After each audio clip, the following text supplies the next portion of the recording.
Chapter 1. The Glove in the Fire. It was a morning like many others in the heart of London, the city bustling with its usual symphony of hurried footsteps and rattling carriages. But for Hercule Poirot, the day began not with a sense of routine, but with an unsettling feeling that crept into his otherwise meticulous mind. There was something in the air, a small, inexplicable disturbance that caught his attention as he adjusted the folds of his perfectly tailored coat. He had learned to trust these small impressions, and today it was the faint scent of smoke that lingered, unnoticed by most, in the morning breeze. He stood at his usual vantage point, peering through the window of his modest flat on Whitehall. His sharp eyes took in the scene below, the ordinary rush of Londoners, the clatter of horses' hooves, and the occasional fog that hovered above the cobbled streets. But in the midst of this normality, Poirot knew that his attention was being drawn to something else. The phone rang, a shrill, insistent sound that broke the quiet morning. Poirot's hand moved swiftly to answer, his voice smooth, yet with a slight edge of anticipation. "Poirot," he said, his French accent clipped. "I am listening. Inspector Japp here, Poirot. I've got a case for you, one that will certainly test your little grey cells." Poirot raised an eyebrow. "I am intrigued, mon ami. Tell me everything." "It's about a fire. A small one, barely noticeable to the untrained eye, but there's more to it. A glove, Poirot, found at the scene, half-burned, yet perfectly preserved in one strange detail. It had been placed intentionally, not discarded carelessly." The detective's mind immediately began to spin with possibilities, as he listened intently to Japp's details. The fire had started in a modest apartment building near Westminster. The flames had consumed a small portion of the living room, but curiously, they had not spread further. The one item that had caught the eye of the fireman, however, was a single black leather glove, its edges burned, but the central part untouched. It had been laid across a chair, deliberately arranged as if to convey some message. "A glove?" Poirot repeated. "Why does this glove matter so much, I wonder?" "I was hoping you could tell me, Poirot. There's something off about this whole affair. The man who lived in the apartment, a Mr. Gerald Forsyte, is missing. No sign of him, not even a trace of his belongings.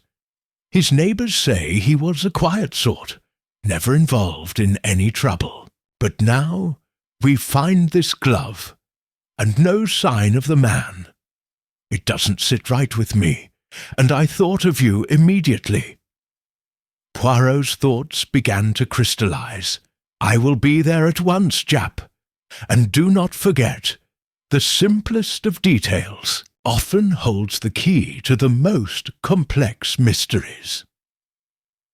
Within the hour, Poirot found himself standing in the narrow hallway of the apartment building, examining the faint traces of smoke that still clung to the walls.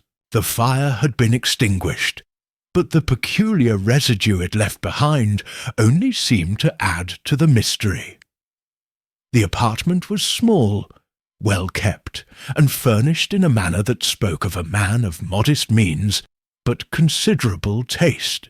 A simple rug lay across the floor, the furniture arranged neatly in a way that suggested order rather than luxury. But it was the living room where Poirot's attention was drawn, to the chair at the centre of the room. There, upon the seat of the chair, lay the glove. Its black leather was still distinct, but the edges had begun to curl inwards, as if the fire had reached its peak, but had not fully consumed it. The central portion of the glove, however, was untouched. Poirot leaned closer, his trained eyes scanning every inch of it, examining the fabric, the stitching, and the telltale signs of use. "This was no accident," Poirot muttered to himself, straightening up. "Whoever placed this glove here knew exactly what they were doing. But why?" Inspector Japp stood in the doorway, watching the detective with a mixture of admiration and curiosity. "So, what do you think, Poirot?" Poirot gave him a slight nod, but did not immediately respond. He was lost in thought, his mind racing through the possibilities. There was no doubt that the glove was central to the case. But why leave behind something so deliberately placed, yet so easily overlooked? Why had the fire been started in the first place? And why had it not destroyed everything in its path? "There is something more to this," Poirot finally said, his voice thoughtful. "But I will need to speak to the neighbours. Someone must know something about Mr. Forsyte." Japp nodded, signalling for the two of them to move. As they made their way through the building, Poirot's mind turned over every detail. He was already forming a theory, though he knew better than to share it prematurely. The game was afoot, and it was not a matter of mere chance that a man had vanished, leaving behind a burning glove as the only clue. At the end of the hall, they stopped before an apartment door, and Japp knocked gently. A few moments later, it was opened by a woman in her late 30s, wearing a dark dress and looking quite nervous. Her eyes flickered from Poirot to Japp, clearly startled by their arrival. "May I help you?" she asked, her voice a little shaky. "Madam," Poirot began, his manner polite but firm, "we are investigating a fire that occurred in the building earlier this morning. We are looking for information about Mr. Gerald Forsyte, who lived in apartment 3B. Perhaps you might have seen something unusual." The woman hesitated for a moment, her gaze dropping to the floor. "Mr. Forsyte, I haven't seen him for a few days, but he was odd, you know. Always keeping to himself. Never had guests, but he wasn't a bad man. Quiet, yes, but—" She trailed off, and Poirot could see that she was nervous, perhaps even fearful. He studied her for a moment, his eyes narrowing slightly. "Madam," Poirot pressed gently, "was there anything unusual in the days leading up to the fire? Any strange behaviour, any visitors, anything at all?" The woman hesitated again, glancing over her shoulder. "Well, now that you mention it, I did hear something strange the night before the fire. There was a sort of whispering. It was faint, but it was as if someone was talking in a low voice. But when I listened more closely, it stopped. I didn't think much of it at the time." Poirot's heart skipped a beat. Whispering? That was not the sort of thing one dismissed lightly. He smiled, though, and gave a courteous nod. "Thank you, madame. You have been most helpful." As they stepped back into the corridor, Poirot's mind whirred. A missing man, a fire, a glove, and now whispering voices. All these fragments were coming together, and yet the picture remained frustratingly incomplete. Japp, sensing Poirot's concentration, didn't press him further. Instead, they continued their investigation, knowing that the small, seemingly insignificant details would soon lead them to a truth far stranger than anyone could have imagined. In the days to come, Hercule Poirot would find himself embroiled in a case unlike any he had encountered before. The man who left a burning glove had a story to tell. and Poirot was determined to uncover it. Chapter 2. The Silent Witnesses. The hours after the discovery of the burning glove passed slowly, each moment marked by Poirot's meticulous thoughts, which seemed to grow heavier as he pieced together the mystery before him. In his mind the puzzle was shifting, each new clue revealing deeper layers of complexity. The glove, though seemingly insignificant, was becoming more and more pivotal. He could sense that something important had been left behind, hidden within, the ashes waiting for him to discover its true meaning. Poirot sat at his desk in his flat, his fingers steepled in front of his chin as he carefully considered the evidence. The glove was not simply a discarded article of clothing. It had been placed in a position of deliberate significance. But who had left it there, and why? "I must return to the scene," Poirot muttered to himself, his mind buzzing with possibilities. The neighbours had provided only vague details, but the woman's mention of faint whispering the night before the fire seemed to hint at something much more sinister. There was a faint connection between these whispers and the missing Mr. Forsyte. His absence, coupled with the peculiar circumstances surrounding the fire, had ignited a flame of suspicion in Poirot's ever-sharpening mind. With a nod to himself, Poirot reached for his hat and coat.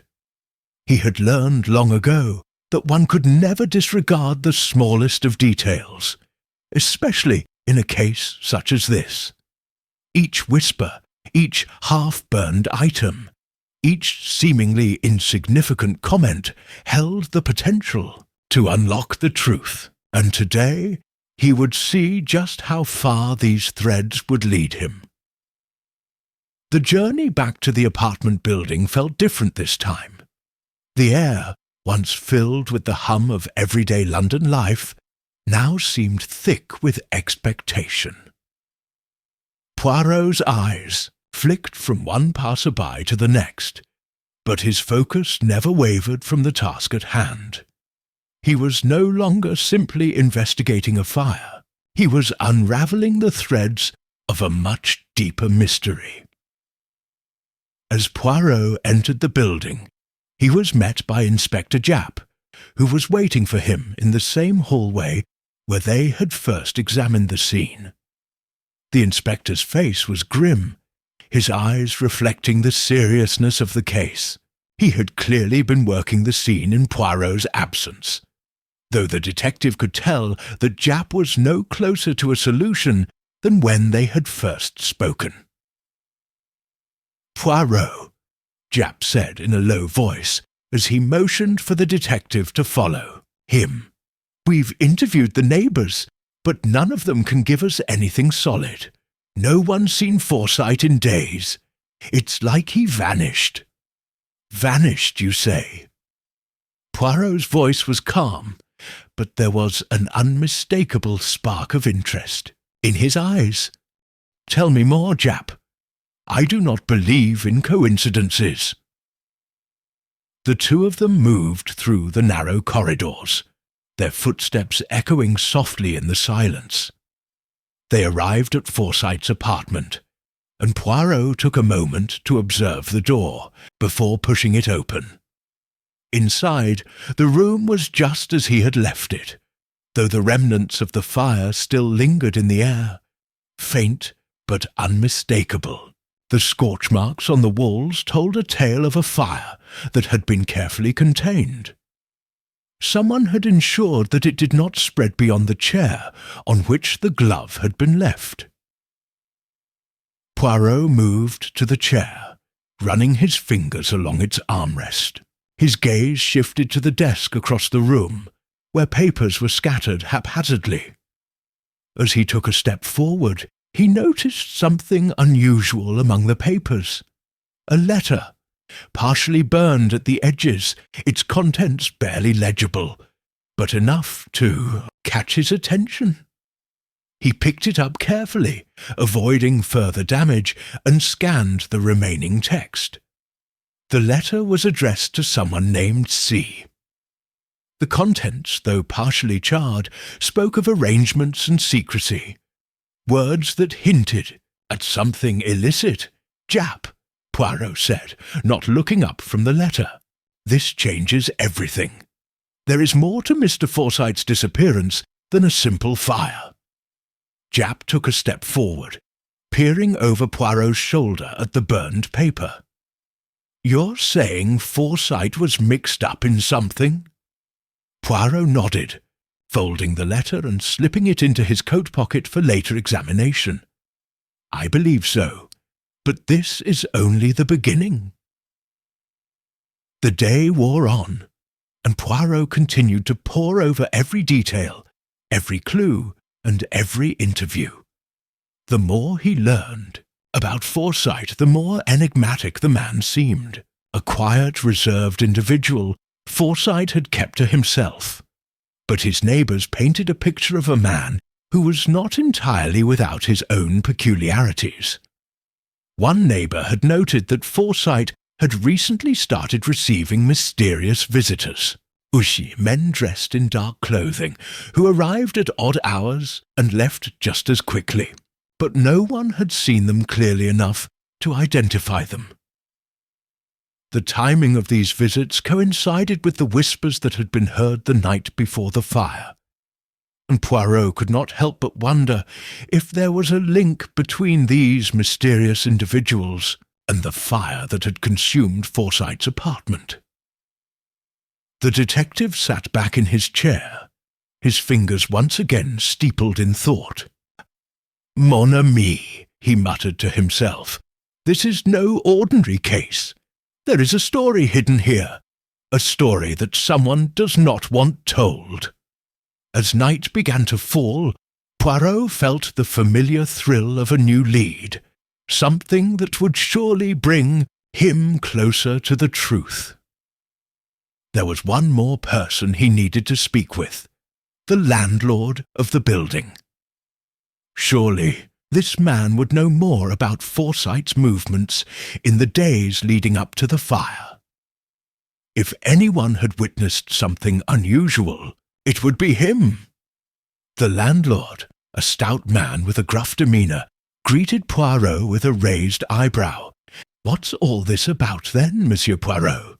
He asked, his voice suspicious but polite.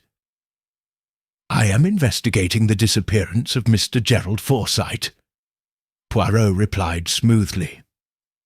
I understand you are the landlord here. Perhaps you can shed some light on his recent activities. The landlord grunted and scratched his chin.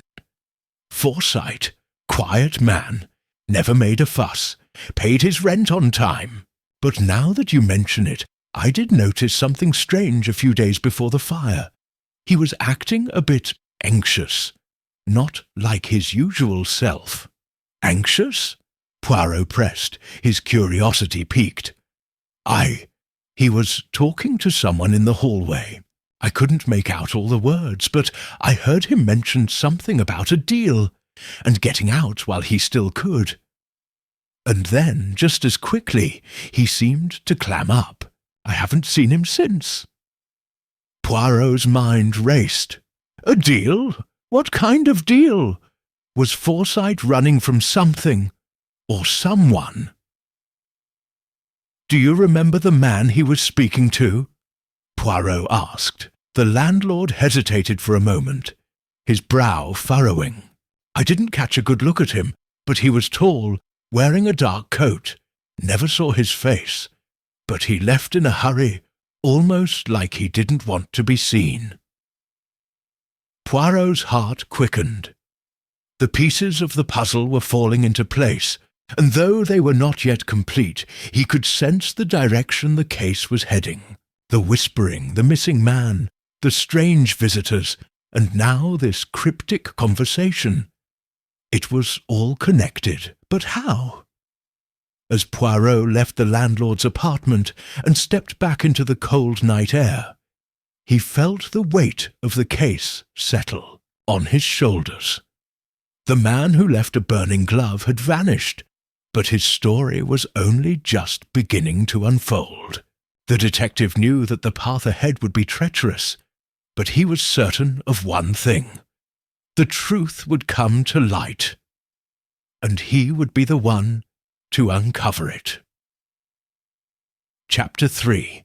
The thread that tangles. The days following the visit to Forsyte's apartment brought no relief, only more questions.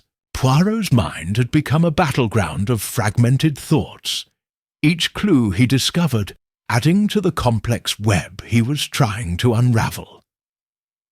The missing man, the strange whispers, the mysterious visitors, and now the cryptic letter. All of these elements seemed connected, but the connection remained elusive. Poirot sat at his desk, staring out the window at the city below, watching the world go about its business as if nothing extraordinary had occurred. But for him, this case had consumed his every thought. There was something deeply troubling about Forsyte's disappearance, something more than just the obvious. It was as though the man had been swept away by forces that no one could understand. The missing glove, the whispered conversation, the secrecy surrounding his life. It all pointed to something dark, something sinister lurking beneath the surface of his quiet existence. His thoughts were interrupted by a sharp knock at the door. "Enter," Poirot called, straightening in his chair. The door opened to reveal Inspector Japp, who entered the room with a look of frustration on his face. His hands were clasped behind his back, his usual air of confidence replaced with a weary tension. "Poirot, we've hit a wall," Japp said, his voice low. "The search for Forsyte continues, but there's no sign of him. We've questioned everyone who knew him, and none of them can give us anything substantial. No one's seen him in days. But that's not the worst part. What is?" Poirot asked, his curiosity piqued. "We've got a lead on one of the men he was seen talking to. The one in the dark coat," Japp replied, his eyes narrowing. "We've tracked him down, but he's not talking. We've got him at a pub near the docks, but he's clammed up, not a word." Poirot's eyes flickered with interest. A man who refuses to speak. That is always a clue, Japp. A man who has something to hide will always be difficult to question. Japp sighed and sat down across from Poirot, his posture tense. "I don't know how much longer we can keep him under surveillance. If Forsyte's connected to something bigger, we may be getting closer, but it's like we're stumbling in the dark." Poirot considered Japp's words for a moment, his mind quickly working through the possibilities. A man in a dark coat, refusing to speak. It was a classic sign of someone who had either committed a crime or was somehow involved in one. Forsyte's disappearance was no accident. Something had driven him to hide, or perhaps worse, to run. And the glove? It was not just a symbol of something left behind. It was a clue.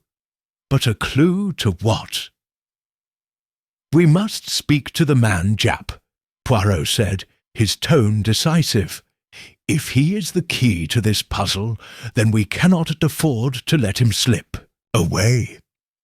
The two detectives made their way to the pub near the docks, a dark, dreary place that smelled of salt and old wood, the kind of establishment where men came to drink their troubles away, far from the watchful eyes of respectable society.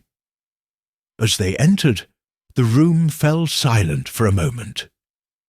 The patrons, their faces shadowed by the dim light, regarded them with a mixture of curiosity and suspicion. At the far end of the room, sitting alone at a table near the window, was the man in question. He was tall, with sharp features, his face hidden partially by the brim of a hat.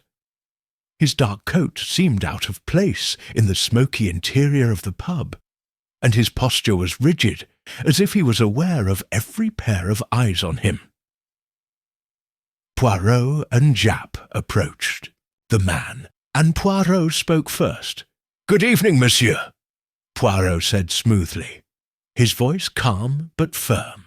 "I am Hercule Poirot, and this is Inspector Japp. We are investigating the disappearance of a man named Gerald Forsyte. Perhaps you can help us with some information." The man didn't respond immediately. Instead, he took a long, slow drink from his glass, as if weighing his options. Poirot remained patient, his gaze fixed on the man, studying every minute detail, the slightest twitch of his fingers, the way his eyes flickered to the door. It all told a story that the man was not yet ready to reveal. Finally, the man spoke, his voice low and gravelly. "I don't know anything about Forsyte," he said, his tone dismissive. "I'm just here to mind my own business." Poirot didn't flinch. He knew better than to expect an immediate confession. Instead, he smiled gently, leaning forward. "Ah, but that is where you are mistaken, mon ami. You know something. You were seen with Forsyte before his disappearance, and now you are here, hiding in plain sight. Why? What is it you are afraid of?" The man's eyes narrowed, but he said nothing. Poirot pressed on, his voice still soft, but filled with an unmistakable certainty. "You are afraid, monsieur, because you know that the moment you speak, the truth will come rushing to the surface. And you do not want that. You do not want to be involved in whatever Forsyte has gotten himself into." The man shifted uncomfortably in his chair, his fingers drumming lightly on the table. Poirot's words had struck a nerve. He could see the internal struggle on the man's face. He was debating whether or not to speak, weighing the risks. Poirot's smile never wavered. "I am here to help, monsieur. You do not have to fear the truth. It will be uncovered eventually, and it is better to speak now than to let your silence lead to more harm." The man's gaze flicked to Japp, then back to Poirot. For a moment, it seemed as though he would remain silent. But then, with a deep sigh, he finally spoke. "All right," he said quietly. "I'll tell you what I know, but you won't like it." Poirot nodded encouragingly. "You would be surprised, monsieur. I like it when the pieces of the puzzle begin to fit together." The man hesitated for another moment before continuing, his voice barely above a whisper. "Gerald Forsyte, he was mixed up with something dangerous. A deal went wrong, and now people are looking for him. I don't know the details, but I was there the night he disappeared. I saw him meet with someone I didn't recognize. But Forsyte was scared. He said he needed to get out of London fast. That's when I left." Poirot leaned forward, his interest piqued. "And who was he meeting? This mysterious man?" The man shook his head. "I don't know. All I saw was a shadowy figure, tall and wearing a dark coat. That's all I know, I swear. I didn't ask questions. Forsyte told me to get out of there, and I did." Japp, who had been listening intently, took a step forward. "But you know something else, don't you? There's more to this story, and you're not telling us." The man's eyes flicked nervously between the two detectives. I don't know if I should say more. if they find out I talked." Poirot placed a reassuring hand on the man's arm. "Monsieur, you are in no danger if you tell us everything. Help us, and we will protect you. But if you withhold information, you will only make things worse for yourself." The man's shoulders slumped, and after a long pause, he finally spoke again. "All right, I'll tell you what I know," he muttered, his voice barely audible. "The man Forsyte was meeting. He's not from London. He's part of something bigger, something that's been operating in the shadows for a long time. I don't know much, but I heard talk of money and power. And something about a glove." Poirot's heart skipped a beat. A glove? Was it the same glove that had been found at the scene of the fire? Had Forsyte been involved in something far more complicated than anyone had imagined? Japp glanced at Poirot, his face a mixture of confusion and concern. Poirot, however, remained calm, his mind racing. The missing glove, the secret meeting, the mysterious figures, it was all coming together. "We will need more, monsieur," Poirot said softly. "But what you have told us is a good start. Now, we must find out who this man is, and why Forsyte's disappearance is tied to something so much bigger than we first imagined." As they left the pub, Poirot's mind was already working through the next steps. He knew that this case was far from over, and the man who had left a burning glove was just the tip of the iceberg. The truth was out there, waiting to be uncovered, and Poirot would not stop until he had pieced together every last detail. Chapter 4. The Shadow in the Smoke. The days seemed to blur together in a haze of smoke, suspicion, and the relentless pursuit of truth. Poirot's mind raced as he sifted through the fragmented clues that were beginning to paint an ever more disturbing picture. Gerald Forsyte, the missing man, had been caught in a web of secrecy, and as Poirot delved deeper into the tangled threads of the mystery, it became clear that this was no ordinary case. The glove, the whispers, the shadowy figures, and now the cryptic conversation. All of it pointed to something far larger than a simple disappearance. Someone or something was behind this, and Poirot had to uncover it. The morning sun shone weakly through the fog that clung to the streets of London, a pale reminder of the city's tendency to conceal what it did not want seen. Poirot stood in front of his mirror, adjusting his tie with precision. He examined himself with his usual meticulous care. His moustaches were perfectly waxed, his suit impeccable. But today, even Poirot couldn't shake the feeling that something was off. The mystery had grown darker, more intricate, and it was taking its toll. As he straightened his coat and prepared to leave for the day, a knock at the door broke his concentration. It was Inspector Japp, his face as grim as ever. "Poirot," Japp began, his voice low, "we've found something. Another piece of the puzzle, I hope, but it's not what we expected." Poirot raised an eyebrow. "What have you found, mon ami?" Japp stepped into the room, holding a folded sheet of paper. "A letter. It was sent to Forsyte, and we found it at his apartment.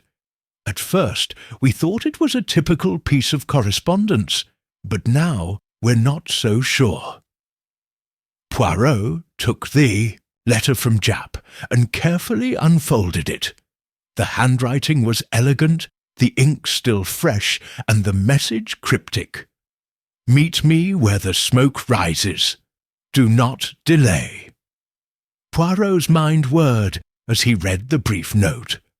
There was no signature, no return address, just a call to action. The words seemed simple enough, but the underlying message was clear.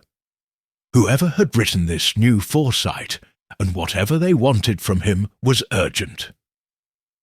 "What do you think?" Japp asked, watching Poirot closely. Poirot folded the letter with care and placed it on his desk. "The message is clear, Inspector. Whoever sent this letter had knowledge of Forsyte's situation, and they wanted him to act quickly. The mention of smoke is peculiar, though. It could be a metaphor, or it could be something more literal." Japp looked perplexed. "Smoke? You think this could be related to the fire?" "Possibly," Poirot replied, "but let us not jump to conclusions. We must consider all possibilities." Japp took a deep breath, clearly trying to keep up with Poirot's train of thought. "What's our next move, then?" "We must follow the smoke," Poirot said, his voice firm. "We go to the location mentioned in the letter. If Forsyte went there, he was meeting someone. And if he met someone, they could hold the key to his disappearance." The two detectives made their way through the city, following the trail of clues that seemed to be leading them into ever deeper shadows. The letter had mentioned smoke, but where would they find it? London, with its dense fogs and industrial haze, was a city where smoke was as common as the sound of a horse's hooves on cobblestones. But there was something specific about this message, a deliberate choice of words that pointed them toward a specific location. Poirot's sharp eyes scanned the streets as they drove through the city, passing rows of shops and narrow alleyways, each one hiding its own secrets. Eventually, Japp pulled the car to a stop in front of an abandoned warehouse near the docks. The building was dark, weathered and quiet. There was no sign of life, but the air was thick with an unusual stillness. "This is it," Poirot said, softly, his eyes narrowing as he studied the building. "The smoke rises here, mon ami, but it's not smoke in the literal sense." Japp looked at him in confusion. "What do you mean?" Poirot's lips curled into a small smile. "I believe we are dealing with something far more insidious. A place where secrets are hidden, and where the fire that once burned is still smouldering beneath the surface." The two men approached the warehouse cautiously, their footsteps muffled by the thick fog that seemed to roll in from the Thames. The door was ajar, and Poirot pushed it open gently, his keen senses alert to any sound or movement. Inside, the air was cold and stagnant, and the dim light revealed rows of crates and barrels stacked haphazardly in the dark corners of the room. Poirot's eyes scanned the room, and he caught a glimpse of something odd. A faint glow coming from the far end of the warehouse. He motioned for Japp to follow him as they moved deeper into the building, their footsteps echoing in the vast emptiness. As they approached the source of the glow, Poirot could see that it was a small fire, flickering weakly in a metal barrel. The flames cast eerie shadows on the walls, and the smoke swirled upward toward the rafters. But it was the figure standing beside the fire that caught Poirot's attention. A man, tall and thin, with dark hair and a face obscured by shadows, stood by the barrel. He didn't notice the detective's approach until Poirot spoke. "Good evening, monsieur," Poirot said, his voice calm and controlled. "I trust you are not hiding anything dangerous here." The man turned slowly, his face a mask of indifference. "I don't know what you're talking about," he said flatly, his voice cold. "This is just a place to keep warm." Poirot's eyes never left the man. "Warmth is a luxury few can afford in such a place, I think. Tell me, what brings you here, and why do you have a fire burning in the middle of a warehouse?" The man's eyes flickered, betraying the slightest hint of unease.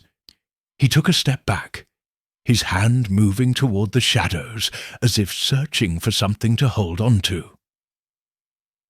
"We're not interested in causing trouble," the man said, his tone defensive. "Just leave us be, and no harm will come to you." Poirot stepped closer, his presence commanding. "I think you are mistaken, monsieur. You are involved in something far more dangerous than you realize. The man you are hiding, Mr. Forsyte, there he has disappeared, and I believe you know exactly where he is." The man stiffened, his hand faltering in the air. For a moment it seemed as though he would run, but then he seemed to calm himself, his eyes narrowing as he assessed Poirot. "I don't know what you're talking about," the man said again, his voice shaky now. "I'm just an ordinary man trying to get by." Poirot's eyes gleamed with certainty. "Ordinary men do not keep secrets, monsieur. And ordinary men do not hide in places like this. Tell me who you are, and what your connection to Mr. Forsyte is." The man's gaze darted around the room, and for a brief moment Poirot thought he might make a break for it. But instead he sighed and lowered his head. "All right," the man muttered. "I'll tell you what I know, but you're not going to like it." Poirot remained silent, waiting for the man to continue. "I'm part of a group," the man said, his voice barely above a whisper. "We're involved in something bigger than you can understand. Forsyte was supposed to be our link to something valuable, a deal that went wrong. The fire? It wasn't meant to be anything more than a warning." "Who are you working for?" Poirot asked, his voice growing more insistent. The man hesitated, his lips trembling. "I can't say. I don't have a choice in the matter."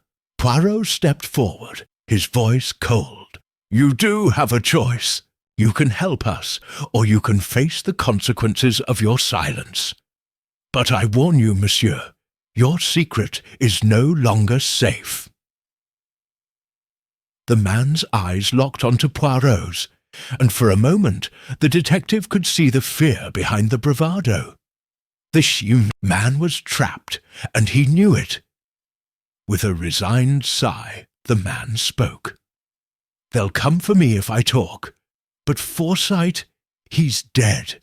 He was supposed to disappear, but someone else took him. Someone much more dangerous than you think. I don't know what they want, but I know it's not just money." Poirot's mind raced, piecing the new information together. Forsyte had been involved in something much darker than he could have imagined. And now it seemed that the very people who had taken him were closing in on everyone involved. Japp's hand was on his gun, his expression tense as he glanced between Poirot and the man. "We'll protect you," Japp said, his voice firm. "But you need to tell us everything you know." The man took one last look at Poirot, his face filled with fear and uncertainty. "I can't," he whispered. "I'm not the one you need to be worried about." As the man turned and fled into the shadows, Poirot and Japp were left standing in the dim light, the flames of the barrel casting long, eerie shadows across the room. "Who, then?" Japp asked, his voice low with dread. Poirot's eyes narrowed. "Someone who controls everything. Someone who has been hiding in plain sight." The mystery had deepened, and this time Poirot wasn't just chasing a missing man. He was hunting down a shadow. Chapter 5. The Echo of the Past. The days since their visit to the warehouse had been a blur of tension and unanswered questions. The man they had questioned, though fearful and reluctant, had given Poirot a single crucial piece of the puzzle. Gerald Forsyte was dead, and yet his disappearance, wrapped in layers of secrecy and shadow, had only grown more complicated. Poirot sat in his apartment, the faint glow of the evening sun filtering through the curtains, casting long shadows across the room. His mind was a storm of thoughts, swirling with fragments of clues that seemed to lead nowhere and everywhere at once. Forsyte's death had become the crux of the case, but the reason behind it, the why, remained a mystery. The letter, the strange fire, the cryptic meeting, and now the revelation of Forsyte's supposed demise. Each new detail added a piece to the puzzle, but the full picture remained frustratingly out of reach. Inspector Japp had been quiet since their visit to the warehouse. His usual bravado had been replaced by a sense of unease. It was clear that the case was wearing on him too, but Poirot knew that they couldn't afford to lose focus. If they were to uncover the truth, they needed to push forward, not allow themselves to be distracted by fear or doubt. Poirot's thoughts were interrupted by a knock at the door. His hand instinctively moved to the edge of his desk, where he had been sorting through the latest reports. He set down the papers and stood, moving toward the door. "Come in," Poirot called, his voice calm and composed. The door opened too, revealed Japp, his face drawn and tired. He stepped into the room, and without a word he handed Poirot a manila folder. "Another development," Japp said, his voice strained. "You'll want to see this." Poirot took the folder and began to flip through its contents. There were photographs, blurry images of a man and a woman, their faces obscured by shadows. The photographs had been taken from a distance, yet they clearly showed the two figures meeting in an alleyway. The location was familiar, the same alleyway where they had found the warehouse. The man in the photographs bore a striking resemblance to the one they had questioned, but the woman was a new mystery. Poirot studied the photos carefully, his mind working at lightning speed. "Do we know who they are?" he asked, not looking up from the images. Japp sighed, his fingers rubbing his temples. "The woman is a mystery, but the man, he's been identified. His name is Richard Thorne, and he has a record. He's been involved in several unsavory dealings, mostly linked to organized crime." Poirot nodded slowly, his thoughts beginning to form. "Richard Thorne," he murmured, "a man with a history, but he is more than just a criminal. He is a key." "The woman?" Japp asked, his voice laced with frustration. "We will find her, I am sure," Poirot replied. "But Thorne, he is not someone who operates alone. He is part of something larger, something hidden beneath the surface." Japp exhaled sharply. "So we're dealing with a criminal syndicate then? What's Forsyte's connection to all of this?" Perhaps Forsyte stumbled upon something he wasn't supposed to.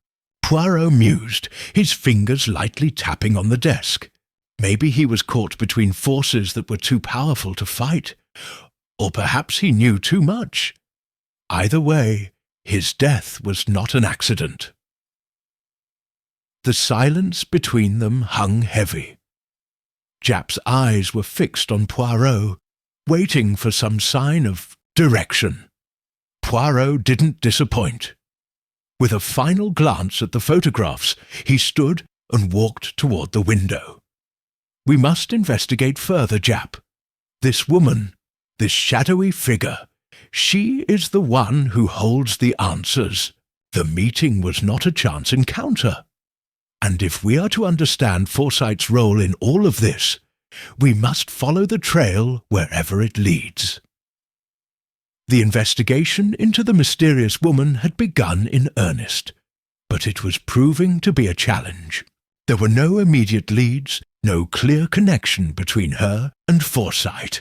The photographs provided little more than a glimpse into a dark world, a world that Poirot had only just begun to unravel. The next step was to track down Richard Thorne, to see if he could provide any information about the woman or Forsyte's involvement in whatever secretive dealings he had been wrapped up in. The problem, however, was that Thorne had vanished. His apartment had been emptied, and there was no sign of him.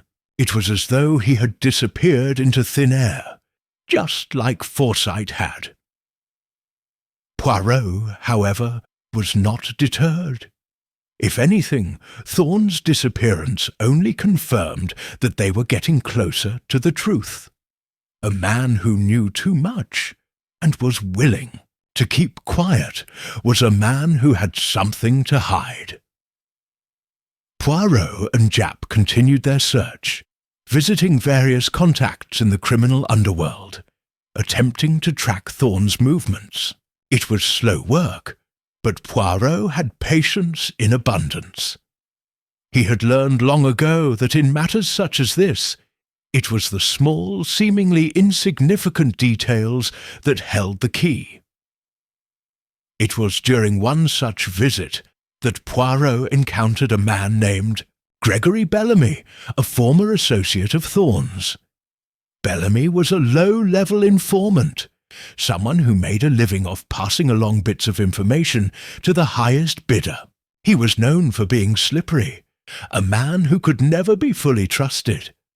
But Poirot knew that in this case, Bellamy might hold the key to finding Thorne, and by extension, the mysterious woman. "Poirot, isn't it?" Bellamy's voice was a drawl, tinged with mockery. He looked Poirot up and down, sizing him up as if deciding whether or not to take him seriously. "What's a fancy detective like you doing in a place like this?" Poirot didn't respond immediately. Instead, he sat down across from Bellamy and studied the man carefully. "I am looking for Richard Thorne," Poirot said, his voice smooth. "Perhaps you know where he is." Bellamy's eyes flickered with the slightest hint of recognition, but he quickly masked it with a shrug. "Thorne? Don't know the man. Don't care to." Poirot leaned forward, his gaze unflinching. "You are lying, monsieur. You know exactly where Thorne is, and I believe you also know something about a woman he has been meeting, a woman connected to Forsyte." Bellamy stiffened, his face paling slightly. Poirot's sharp eyes caught the subtle shift, the tightening of Bellamy's jaw. He had struck a nerve. "I don't know anything about any woman," Bellamy muttered, clearly uncomfortable. "But Thorne? Yeah, he's been laying low. Can't say why, but if you want him, you'll have to go to the docks. There's a warehouse, old and abandoned. He's been spotted there." Poirot smiled, his expression calm but triumphant. "Thank you, monsieur. You have been most helpful." Bellamy's eyes darted nervously as Poirot and Japp stood to leave. "Wait! What do you want with him?" Bellamy called after them, but Poirot did not turn back. "The truth," Poirot said softly, "and I believe it is waiting for us at the docks.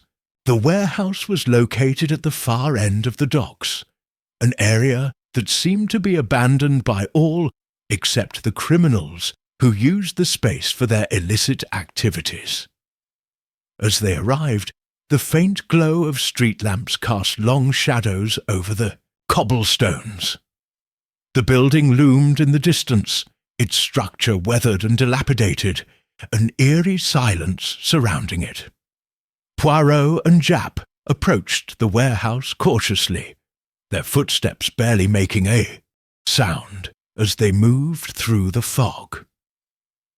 Poirot's senses were heightened, every detail registering in his mind: the faint rustling of leaves in the breeze, the distant creak of the building's structure, the faint scent of salt and decay in the air. They reached the door of the warehouse, and Poirot paused. The door was slightly ajar, just enough to allow them entry without drawing attention. He motioned for Japp to follow him, and together they stepped inside. The interior of the warehouse was dark, the only source of light coming from a small lantern in the corner. The air was thick with dust, and the silence was oppressive, broken only by the sound of their breathing. They moved deeper into the space, their eyes scanning the shadows, and then they saw him. Richard Thorne stood in the centre of the room, his back turned to them. He was holding a bundle of documents, his posture tense. He didn't seem surprised by their presence, though he was clearly aware of it. "Poirot," Thorne said, his voice low and dangerous, "you should have stayed out of this. You're in over your head." Poirot stepped forward, his voice calm but firm. "I disagree, monsieur. It is you who are in over your head, and it is time for you to face the consequences of your actions." Thorne turned slowly, a smirk playing on his lips. "You think you've got it all figured out, don't you? But you don't know the half of it." Poirot's gaze never wavered. "I know enough, and it is enough to bring you to justice." The room seemed to grow colder as the two men stood facing each other, their eyes locked in a silent battle of wills. But Poirot knew that the end was near. The truth was within his grasp, and soon the shadowy figures that had caused so much destruction would be brought into the light. Thorne's smile faltered, and for a moment Poirot saw fear flicker in his eyes, and then it was gone. Chapter 6. The Woman in the Shadows. The tension in the warehouse lingered like a thick fog, heavy and oppressive. Richard Thorne's smug facade faltered as he weighed his dwindling options. Inspector Japp, ever the pragmatist, kept his service revolver lowered but ready, his eyes never leaving Thorne. Meanwhile, Poirot stood between them, his calm demeanour belying the storm of calculation in his mind. "Monsieur Thorne," Poirot began softly, "you said I did not know the half of it. Perhaps that is true. But one half I do know, and it is enough to force your hand. Tell me about the woman." Thorne's jaw clenched. He glanced toward the back of the warehouse, where crates cast jagged shadows on the walls. "You think a woman is involved?" he spat. "This is my business, men's business. You wouldn't understand." Poirot's steel-blue eyes narrowed.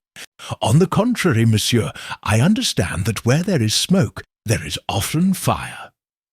And fires are rarely started by men alone. Tell me her name." Thorne looked at Japp, then back at Poirot, as though seeking an escape. Finding none, he sighed heavily, slumping against the cold concrete wall. "Her name is Celeste Marlowe. he admitted at last, his voice trembling. "She's the one pulling the strings." Japp stepped forward. "Marlowe, who is she?" His tone was sharp, demanding. Thorn shook his head. "I don't know where she came from, only that she's dangerous. Forsyte was obsessed with her. He thought she was the key to securing his future. He listened to her promises, wealth, influence, safety. But she never delivered. Instead, she used him." Poirot leaned closer. "Used him how?" "A deal," Thorn continued, bitterness creeping into his voice. "Celeste promised Forsyte a shipment, a valuable cargo that would set him up for life. But the cargo was never real. She led him on, raking in his money, then vanished. Forsyte realized he'd been duped, confronted her, and she responded by making him vanish." Japp's eyes flickered with understanding. "And the fire? The glove?" Thorn ran a hand through his hair. "She told Forsyte that if he ever tried to go to the authorities, she'd make an example of him.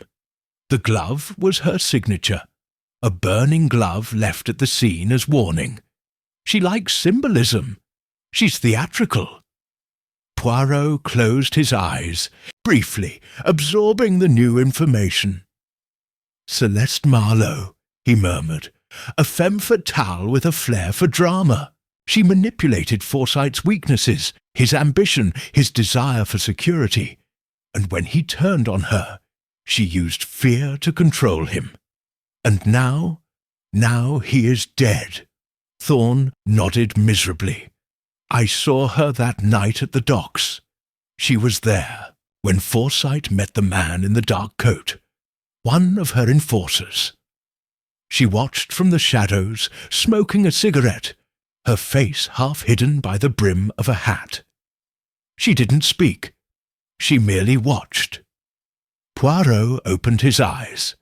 "Where did this meeting take place? A precise location, monsieur. We must find where Forsyte met his end." Thorn swallowed hard. "There's an old boathouse by the river, not far from here. It's abandoned, but she uses it when she wants privacy. That's where she disposed of him." Japp holstered his gun. "Lead us there." Thorn's shoulders tensed. "You won't find her, I promise. She's too clever. By now, she'll have moved on." Poirot offered a reassuring nod. "We shall see, monsieur. You have been very helpful." They left the warehouse swiftly, slipping through the silent streets toward the river. The Thames, at dusk, was a study in contrasts. Soft lamplight dancing on the water, deep shadows hiding the hidden corners of London's underbelly. Japp drove while Thorn sat in the back seat, flanked by the two detectives, his expression one of sullen resignation. As they neared the boathouse, Poirot peered through the car window. The building lay half submerged where the dark water met the crumbling dock. Its wooden frame was weathered by years of neglect, its roof sagging under the weight of rain and time. A single lantern glowed dimly through a broken window, the only sign of life. "Here," Thorn whispered, his voice barely audible. "That's the place." Poirot nodded. "We must proceed with caution. If Marlowe is here, she will not hesitate to use violence." Japp killed the engine and turned to Thorn. "Stay here. If anything happens, you may need protection." Thorn gave a curt nod, though his eyes betrayed his fear. Japp and Poirot stepped into the misty night, their silhouettes swallowed by darkness, as they made their way to the boathouse. The door creaked on rusted hinges as Poirot pushed it open, revealing a single cavernous room. The air inside smelled of damp wood and gasoline, with a metallic tang that hinted at violence. Shadows writhed across the walls, cast by the flickering lantern on a rickety table. The only other furniture was a barrel in the corner and a few wooden crates. Poirot's senses sharpened. He moved slowly, his hand brushing against the rough planks of the wall as he circled the room. Japp followed, his revolver drawn, every muscle taut. "Show yourself," Japp called, his voice echoing off the beams. "Celeste Marlowe, we know you're here." There was no answer, only the steady drip of water from the roof and the quiet lapping of the river below. Poirot approached the table, examining its surface. There, scattered among letters and maps, lay Forsyte's half-burned glove, the twin to the one found in his apartment. Its leather was smeared with ash and something darker, a stain that suggested blood. Poirot knelt to inspect it, his gloved fingers handling it gently. "Ah," he muttered, "the signature of the artist." Japp came to stand beside him, peering at the glove. So she was here. But she left in haste, Poirot observed. "Notice the footprint. A high-heeled shoe." He pointed at a smudged print on the table. "Delicate, small. She fled with Forsyte's corpse." Japp frowned. "Then where is he now?" Poirot stood, turning toward the far wall. There, half hidden by darkness, was another door, narrower and more inconspicuous. Its lock had been broken. The screams of rats skittered behind it. "Through there, mon ami," Poirot said, his voice steady. "It seems our host had a private chamber." Japp nodded and kicked the door open. It revealed a narrow staircase descending into blackness. A foul smell wafted upward, and Japp hesitated for a heartbeat before flicking on his torch. The beam of light revealed stone walls slick with moisture, and at the bottom a wooden slab, an improvised mortuary table. Poirot and Japp descended carefully. When they reached the bottom step, the torchlight illuminated what lay beneath it. Forsyte's body, wrapped in a stained canvas, his face obscured. The sight was grim, yet it held the last piece of the puzzle. Poirot knelt by the body, lifting a corner of the cloth. Beneath was Forsyte's twisted expression of terror, his eyes open, staring at nothing. Poirot's jaw tightened. He checked Forsyte's pocket and found a small locket. Inside was a photograph of Celeste Marlowe, half hidden behind a scribbled note reading, "All debts will be paid." Japp looked over Poirot's shoulder. "She killed him, and she wanted us to find this." Poirot closed his eyes, turning the locket in his hand. "Yes, Celeste Marlowe is not just a mistress of manipulation. She orchestrates a theatre of cruelty. She wanted us to see the consequences of crossing her, but she underestimated us." He rose, pocketing the locket and Glock. "We have what we need, the location, the weapon, the motive. Now, we must find Marlowe herself and bring her to justice." Behind them, the soft patter of footsteps echoed on the stairs. Japp turned, gun at the ready. Poirot placed a gentle hand on his arm. "Patience, Inspector. We will confront her when the time is right. Now, let us return to the light above, where justice can be served." As they ascended, each step felt like a triumph over the darkness that had hidden Celeste Marlowe's deeds. Above, Thorne waited, eyes wide with fear and hope. Together, they would unmask the woman in the shadows and bring closure to Gerald Forsyte's tragic end. Chapter 7. The web unravels. The dawn broke over London with a reluctant light, casting long, pale rays across the mist-laden Thames. The city stirred, unaware of the grim secret that lay hidden beneath the waves and within her sprawling streets. For Hercule Poirot, however, the morning offered no comfort. His mind, ever the engine of deduction, raced through the fragments of the previous night's grim discoveries. The abandoned boathouse, Forsyte's corpse, the twin glove left to mock them, and the locket bearing Celeste Marlowe's image, a macabre calling card. The time for subtlety was waning, the net was closing, and a reckoning approached.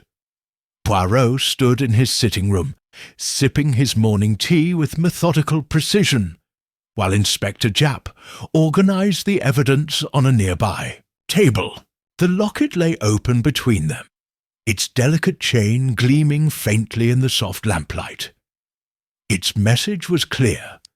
Celeste Marlowe was not merely a criminal mastermind, but an artist of fear, whose cruelty extended beyond the physical to the psychological. "Inspector," Poirot began, setting his teacup down, "the stage is set for our final act. We know where she operates, the manner in which she lured and destroyed her victims, and the signature she leaves behind. But we do not yet know where she hides, nor her true identity. It is time to draw that spider from her web." Japp nodded, rubbing the back of his neck. "Agreed, Poirot.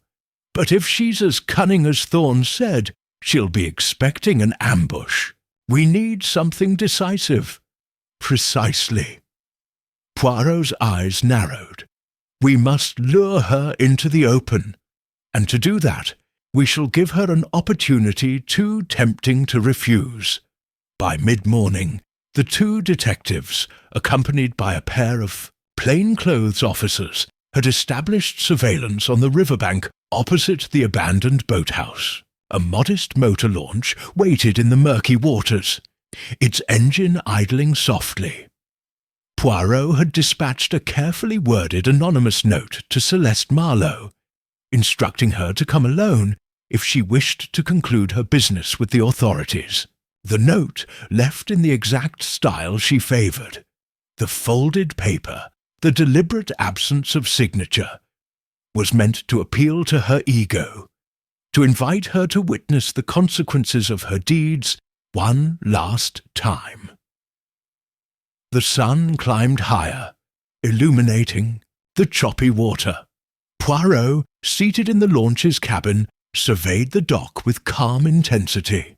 Japp stood on deck, binoculars in hand, flanked by two officers hidden in the shadows of the hull. "Patience, Inspector," Poirot whispered. "Time is our ally now." Below the wharf, the boathouse slumbered in silence. Its broken windows offered nothing but empty darkness. Yet somewhere within its decaying timbers, Celeste waited, calculating, poised to strike or flee. Moments stretched into minutes. The river's gentle rumble and the distant cries of seagulls formed a deceptive quiet. Then a movement. A solitary figure appeared at the boathouse doorway, her silhouette lithe and poised. She paused, scanning the river bank as if expecting something or someone. Japp's grip tightened on the railing. That must be her. The figure stepped forward into a slender beam of sunlight. She wore a tailored coat of dark green velvet, its collar turned up against the chill, and a wide-brimmed hat that shadowed her face. Her posture was elegant, almost regal, yet there was a coldness about her movements, the smooth precision of a predator. Celeste Marlowe. Poirot rose, his gloves slipping on with practised ease. Now, Celeste moved toward the launch with measured strides. As she reached the edge of the dock, Poirot stepped onto the planks, hat in hand, his cane resting lightly against his arm. "Madame Marlowe," he called in a voice both calm and commanding. "Thank you for coming." Celeste halted 2 paces away, her eyes hidden but her posture unyielding. For a heartbeat she said nothing. Then, with a smooth, deliberate motion, she removed her gloves and extended her hand. Bare, pale, and marked, with a thin scar across the wrist, the ghostly imprint of some past violence. Poirot inclined his head. "Charming, madam." He gestured to the launch.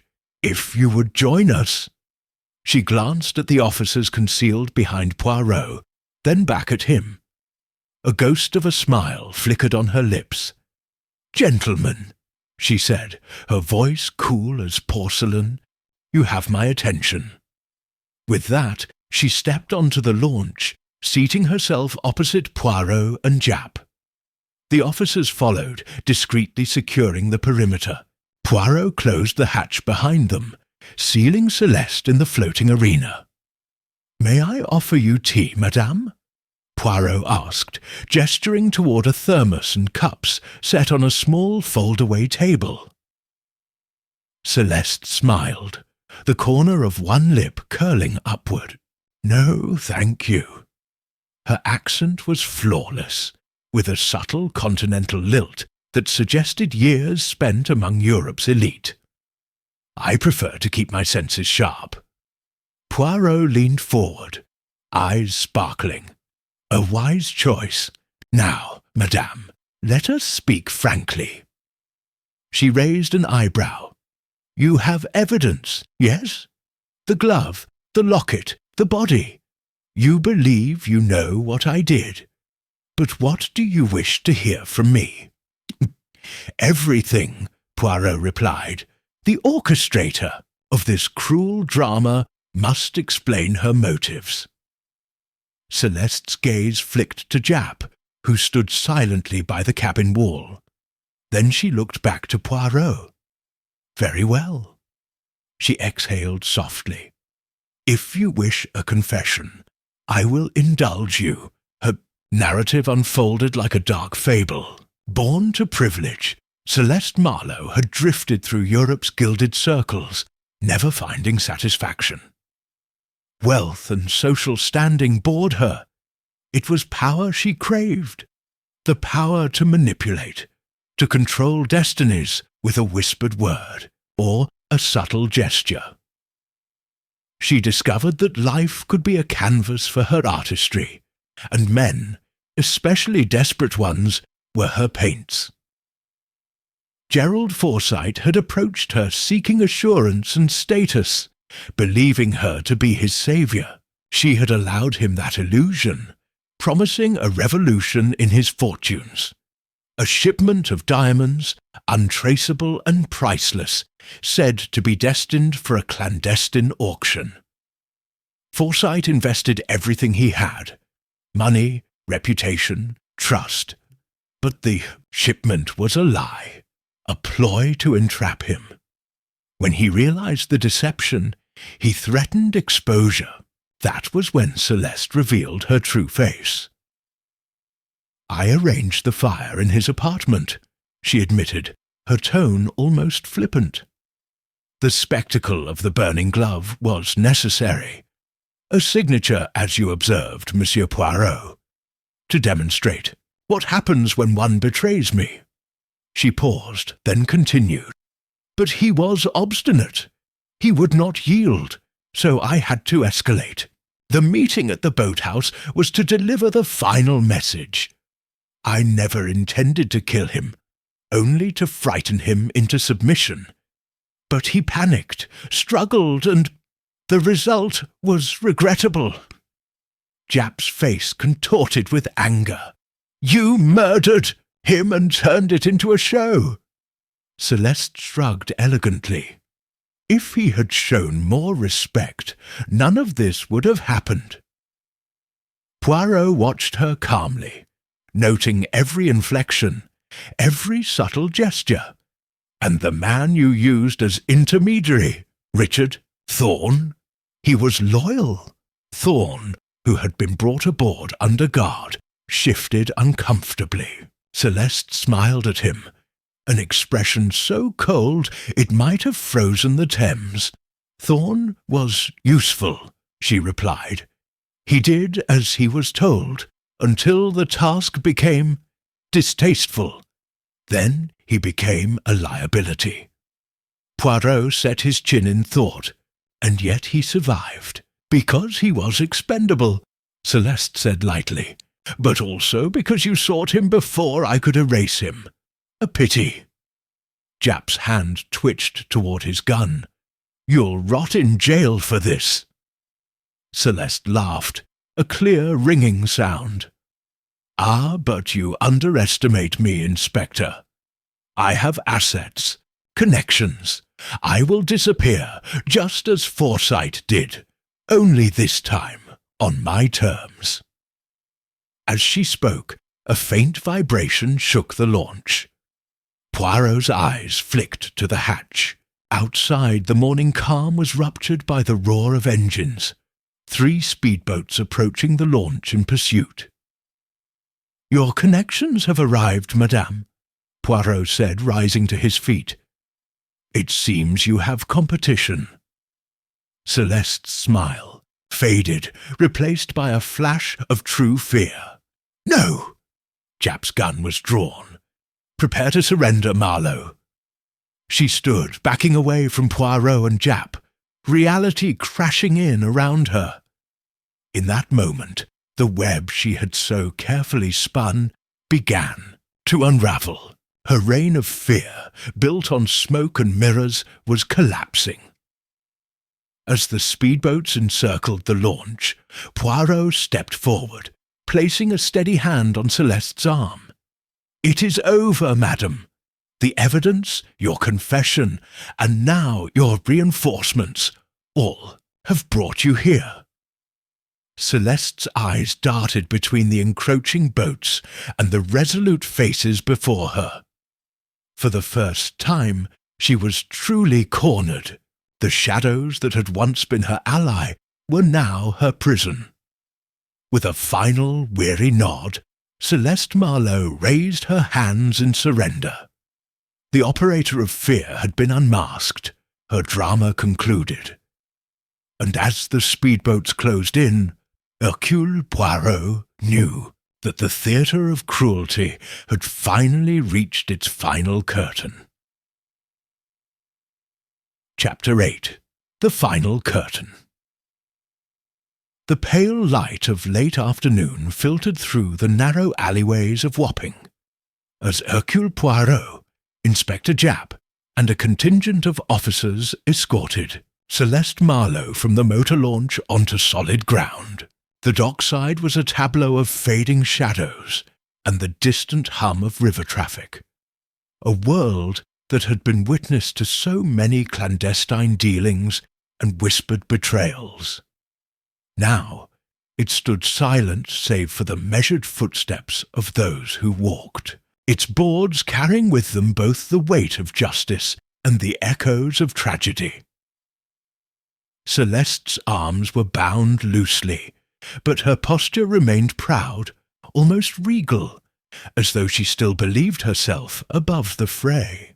Her dark green coat, its velvet collar now askew, bore traces of ash from the boathouse fire, and her hat was crumpled at the brim.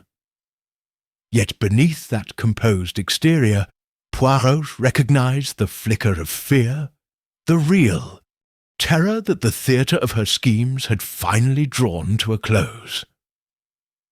Poirot watched her closely, noting the subtle tremor in her gloved hands.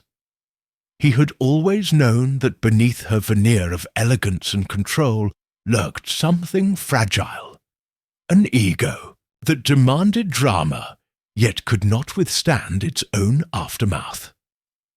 As the officers formed a protective circle around Celeste, Japp leaned in beside Poirot. "Good work, mon ami," Japp murmured, his voice low. "I never thought we'd see the day." Poirot offered a modest smile. "It is not I who deserves all credit, Inspector, but the careful unravelling of each clue. Now, let us see that justice is carried out fairly and thoroughly." They proceeded up the dock's gangplank toward the waiting police launch, which was moored against a larger river cruiser converted into a temporary holding facility. The officers placed Celeste under guard, and Japp led Poirot aside. "What's our next step?" Japp asked. "We need more than a confession. We need evidence." "To hold her," Poirot nodded. "Indeed, we have her admission aboard the launch, but we must also secure the physical proof. The gloves, the locket, the letters, even the bullet that ended Forsyte's life, if we can find it. We know Marlowe's network. Now we dismantle it piece by piece." The two detectives reboarded the cruiser and ascended into its cramped command cabin. There, a map of the docks was spread across a small table, pins marking locations of interest. The boathouse, the warehouse, and a collection of safe houses known to have sheltered Marlowe's associates.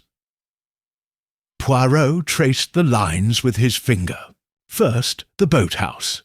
It remains our primary crime scene. We should call in the bomb squad and a forensic team to thoroughly examine every corner. The ashes may contain toxins or residues illuminating the nature of the fire. The twin gloves, now in evidence, should be dusted for fingerprints to confirm Thorne's involvement, and perhaps reveal the prints of other accomplices. Japp tapped the boathouse pin. "Agreed. And what about Thorne? We've secured his testimony, but he might turn tail unless we place him in protective custody." Poirot's blue eyes glittered. "Thorne is a key witness, yes. We will arrange for his safe transfer to Bow Street. But first, there is more to be uncovered. The boathouse, cellar where Forsyte's body lay, soil samples, blood spatter patterns, perhaps the bullet itself if it was fired into the canvas. We must also request medical expertise to determine the precise cause of death. Was it the struggle that killed him, or did Marlowe intend the shot all along?" Japp nodded, making notes. "I will dispatch the forensic team immediately, and we'll have Thorne moved within the hour." Outside, the sky had grown overcast, a silvery sheet that muted the river's glare. Poirot stepped onto the deck of the cruiser, pulling his overcoat tighter about his chest. The cold breeze carried the tang of salt and smoke, remnants of the boathouse blaze that lingered like a scar upon the docks. He walked to the rail and gazed out over the Thames. It struck him then, as it always did, how swiftly darkness could overtake light, how easily secrets slipped beneath tranquil surfaces. He had seen London's underbelly in all its guises, the dignified drawing-rooms of Mayfair, the smoky back rooms of pubs, and now these abandoned warehouses where human cruelty thrived unchecked. Yet each crime, each deception had led him here, to a conclusion that felt both inevitable and sorrowful. A soft voice interrupted his reverie. "Monsieur Poirot?" He turned to see Mary Clevedon, a young constable who had assisted the investigation by canvassing witnesses around the boathouse. Her cheeks were flushed from the cold, but her eyes held a respectful curiosity. "Yes, Constable," Poirot asked kindly. I saw you pause by the railing," she said, glancing at the river. "Do you ever think we'll truly eradicate people like Marlowe from our streets?" Poirot considered this. Madame, there will always be those who seek to harm, to manipulate, to control others for their own gain. But this is why we work, to ensure that each one is brought to justice. Each evil act that comes to light weakens the darkness that conceals the next. Celeste Marlowe's reign ends today, and though others will surely take up criminal ventures, they will find no quarter if we remain vigilant. Mary nodded, comforted. "Thank you, sir." He gave her a small bow. "You have done excellent work." She returned to her duties, and Poirot watched her go, heart warmed by the thought that the next generation of officers might yet succeed in making London safer. Inside the cruiser's command cabin, Japp awaited him with a fresh cup of tea. "They're ready," he announced. "Forensics are en route to the boathouse and warehouse. Thorn has been placed in secure custody. Now, about Marlowe's trial, have you thought of a location?" Poirot smiled. "Bow Street magistrates. Court will do. We shall ensure the case is airtight. Motive, means, and the weapons themselves. Her letters, those cryptic missives, will establish premeditation. The glove, the locket, and the charred remains will provide the physical link. And her own words, well, who better than the criminal herself to detail her crimes?" Japp leaned back, satisfied. Once the court hears that, she'll have nowhere to hide. Poirot raised his cup in a small toast. "To truth, mon ami, to truth," Japp echoed, clinking his cup against Poirot's. They drank, and the river's gentle sway rocked the cruiser beneath them, as though celebrating the end of one chapter and the promise of another. A chapter where justice reigned and the wretched were held to account. Later that evening, Poirot stood outside the crumbling facade of the old magistrates' court on Bow Street, awaiting the arrival of the prisoner transport. The sky had cleared, revealing a scattering of stars that gleamed like distant promises. The gas lamps cast pools of light where shadows still lingered, but within those lantern-lit circles, the world felt just a little safer. Inspector Japp arrived, flanked by 2 uniformed officers. Behind them, a black transport van rumbled to a halt. The back doors opened, and Celeste Marlowe emerged, flanked by guards. Her eyes, once so defiant, now glittered with a mixture of anger and resignation. Poirot stepped forward. "Madame Marlowe," he said softly, "your performance is complete. You will now face the final verdict of society's judges." She lifted her chin. "I know the script," she replied, voice steady. "But the curtain never truly falls, does it, Monsieur Poirot? Evil persists." Poirot regarded her with gentle compassion. "Indeed, evil persists, but so does justice. And justice, unlike malevolence, has the power of collective will. The collective will of all who refuse to allow darkness to prevail."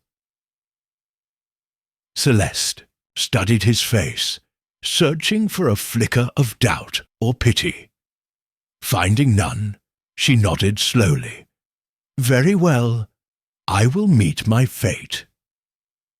As the officers guided her up the stone steps into the brightly lit hall of the court, Poirot and Japp followed.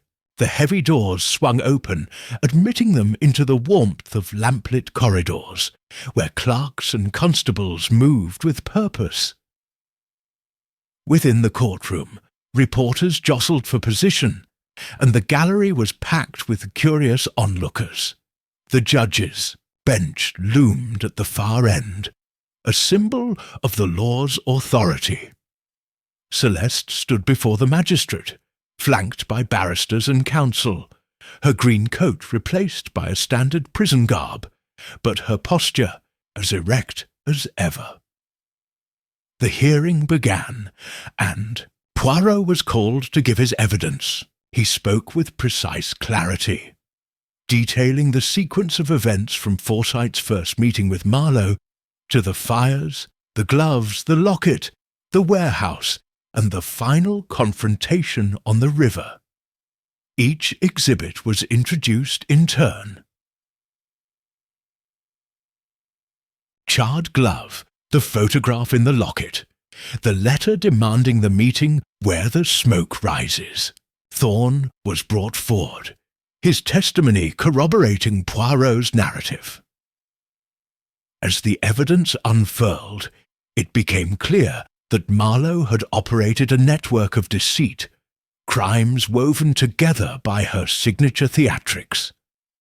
The magistrate listened intently, occasionally consulting his notes, but never interrupting the steady flow of facts. When Poirot concluded, he stepped back, allowing Japp to present the forensic findings. DNA traces on the glove matching Forsyte's. Blood spatter analysis pinpointing the struggle in the boathouse cellar, fibres from Marlowe's gown found at the warehouse scene, and ballistics confirming the fatal shot. It was an unassailable case.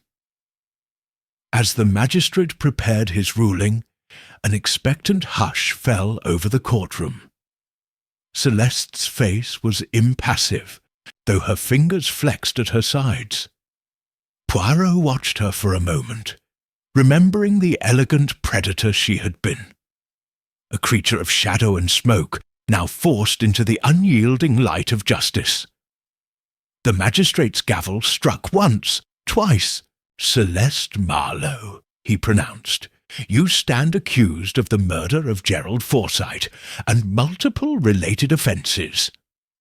I find that the evidence presented is sufficient to commit you for trial at the Central Criminal Court. Bail is refused." The gavel fell a final time, sealing her fate. A low murmur rippled through the courtroom. Celeste's lips pressed together as the guards led her away. Japp let out a breath he had not realized he'd held. Poirot turned to Japp, his expression one of quiet satisfaction. "It is done, mon ami. The theatre has closed, and the audience may rest." Japp smiled broadly. "And what next for the great Hercule Poirot?" Poirot tapped his chest lightly. "First, a good meal and a cup of strong tea. Then, perhaps, a visit to the River Thames, without a criminal case. There is beauty here that remains, despite all." Japp chuckled. "I'll drink to that." Nay, in hand, they left the courtroom behind, stepping out into the night air, where the stars above Wapping shone free of smoke, testaments to a city that, through the efforts of a meticulous detective and his loyal friend, had reclaimed its light from the shadows. Chapter 9. The Master Behind the Mask. The morning after Celeste Marlowe's committal hearing arrived with a brittle chill in the air, as though London itself shivered at the memory of her deeds. Yet for Hercule Poirot, the city's pulse beat with renewed vigour.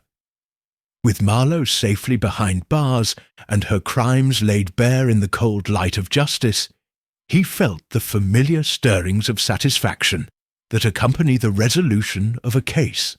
But where others might have rested, Poirot's little grey cells continued to whirl. Though the queen of her criminal theatre had been dethroned, her network, those silent accomplices and unseen financiers, remained at large. The glove and the locket had been symbols of her twisted artistry. Now Poirot sought the hand that had written the script. At Scotland Yard, Inspector Japp greeted Poirot with a weary but determined nod. "We've wrapped up the Marlowe investigation, mon ami, but I gather you're not content to let the matter rest." Poirot nodded gravely.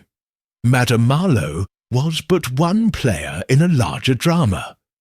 There is still the question of who funded her, who selected her as their agent.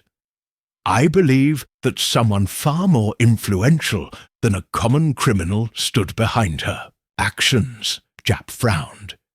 "You think there's another puppet master?" "Precisely," Poirot replied. "And if we are to ensure that justice is truly served, we must unmask that individual. I propose we begin by examining Marlowe's assets, her bank accounts, her correspondence, and any last vestiges of her hidden transactions." Just then, Sergeant Hawkins entered carrying a thick file. "Sir, we received this overnight. It's a bundle of letters seized from Marlowe's chambers. Many are coded, but a few bear a distinctive wax seal, an intertwined M and R. Perhaps that will lead us to her benefactor." Poirot's eyes lit up. "Excellent work! Let us decipher these ciphers and trace the seal to its origin. You, Sergeant, will coordinate with the Foreign Office's Cipher Bureau.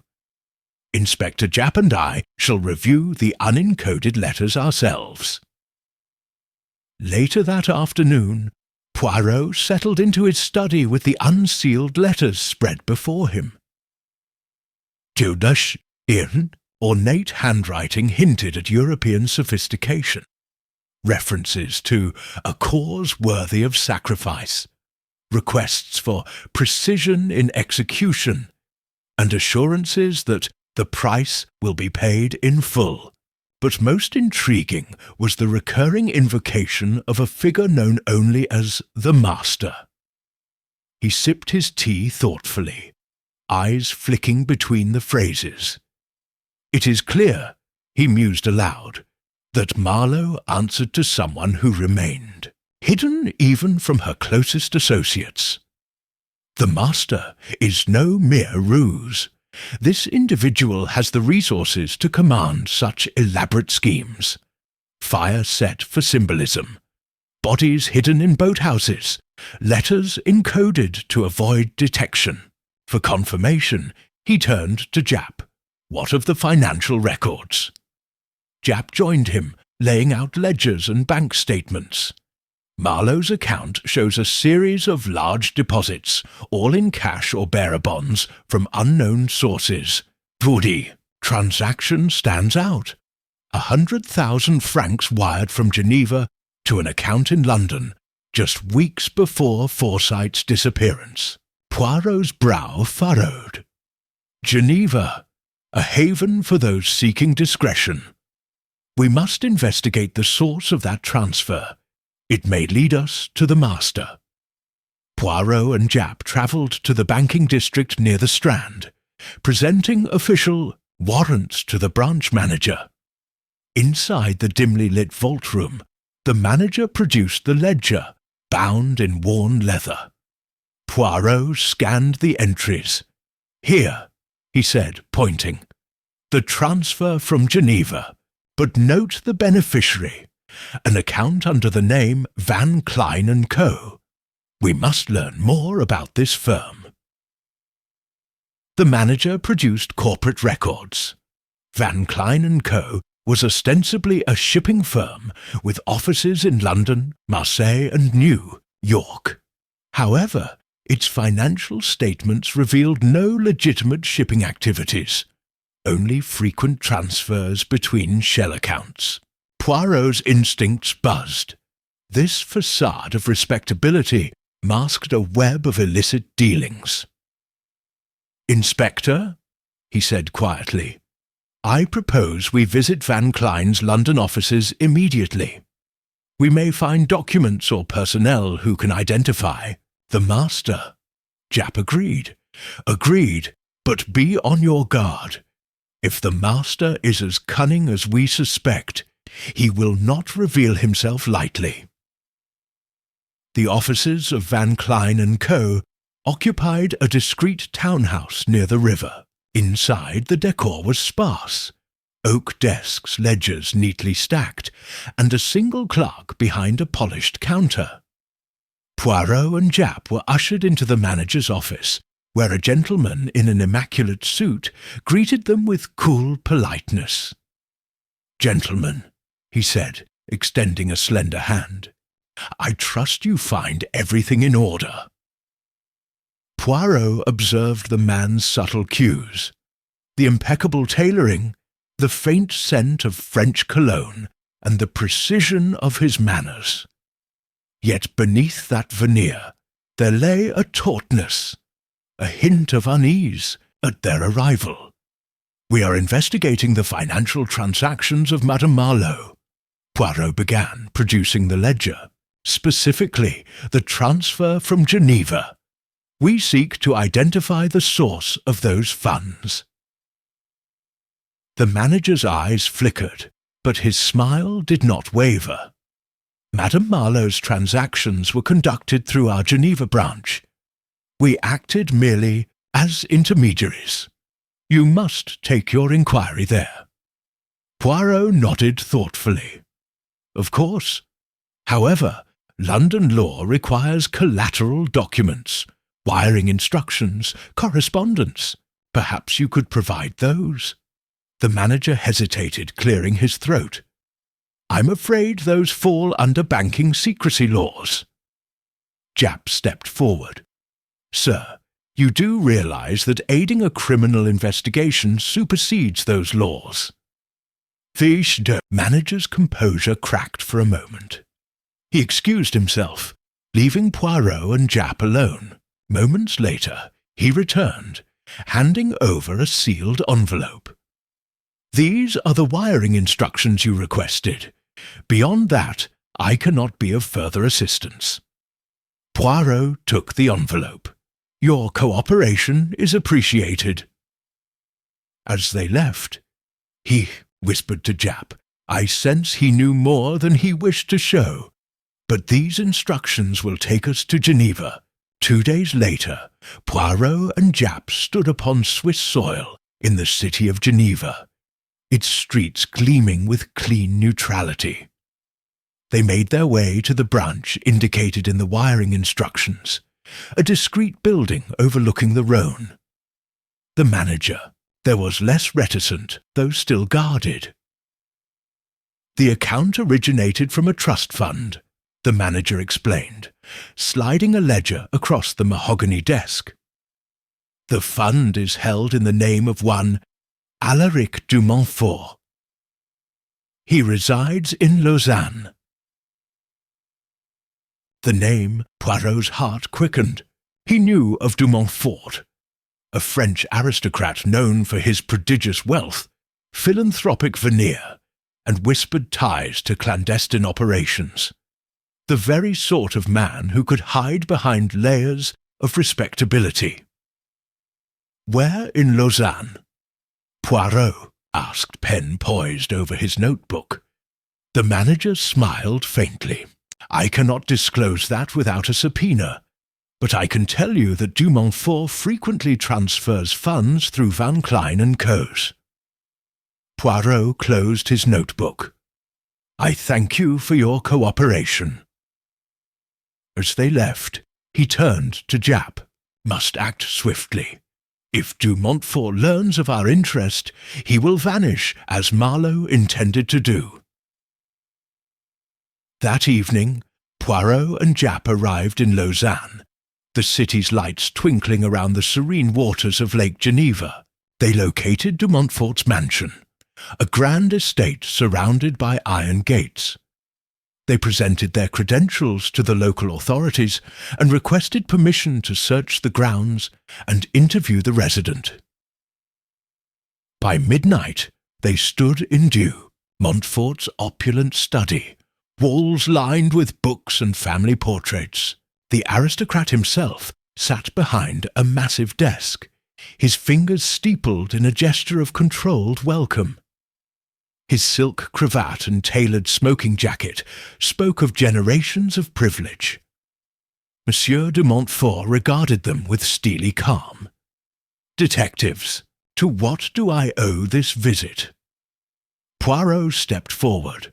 "Monsieur, we have traced illicit funds, transfers from your trust fund to Van Klein & Co., which in turn funded Madame Marlowe's criminal activities in London.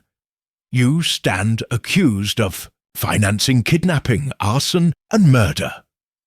De Montfort's eyes flashed. "Preposterous! I am a philanthropist. My funds support charities, hospitals, orphanages." Poirot smiled gently. "Yet the ledger shows payments designated for operations and special projects. Perhaps you can explain." De Montfort's facade cracked. His jaw tightened, and his eyes darted to a safe behind his desk. "You cannot prove anything." Japp moved to secure the safe. "With a warrant, we can." Within minutes they had opened it, revealing a cache of documents.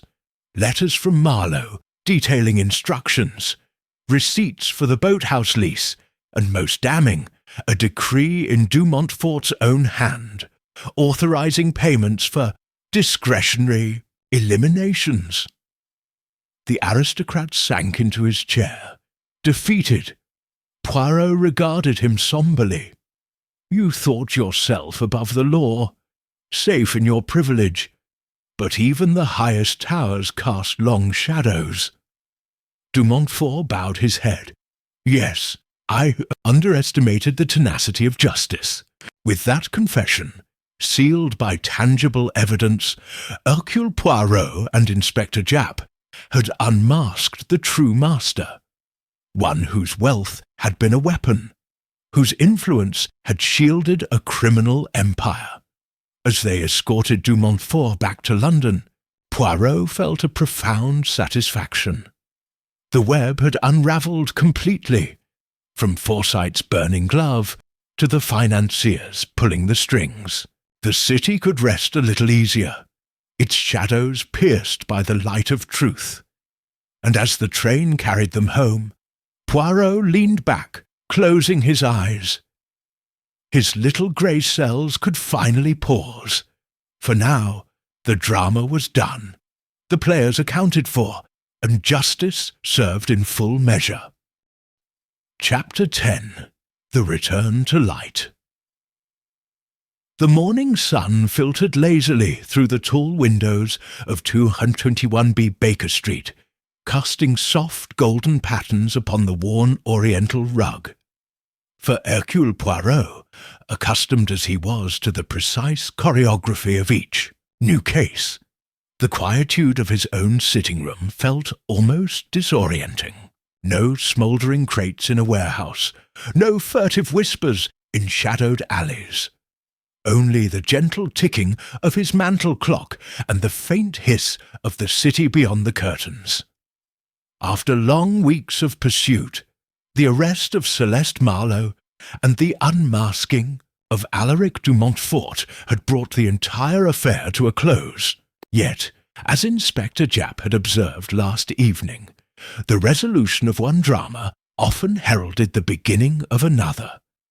The trial preparations, witness depositions, and the subtle dance of legal strategy that would determine whether justice truly found its mark. Poirot sat at his small mahogany table, meticulously pressing out every crease in a delicate handkerchief. He looked up only when a soft knock sounded at the door. "Enter!" he called. Mrs. Hudson, the ever-faithful landlady, glided in, her expression kindly yet inquisitive. In her hands she carried a tray bearing 2 cups of steaming tea and a plate of Madeleine.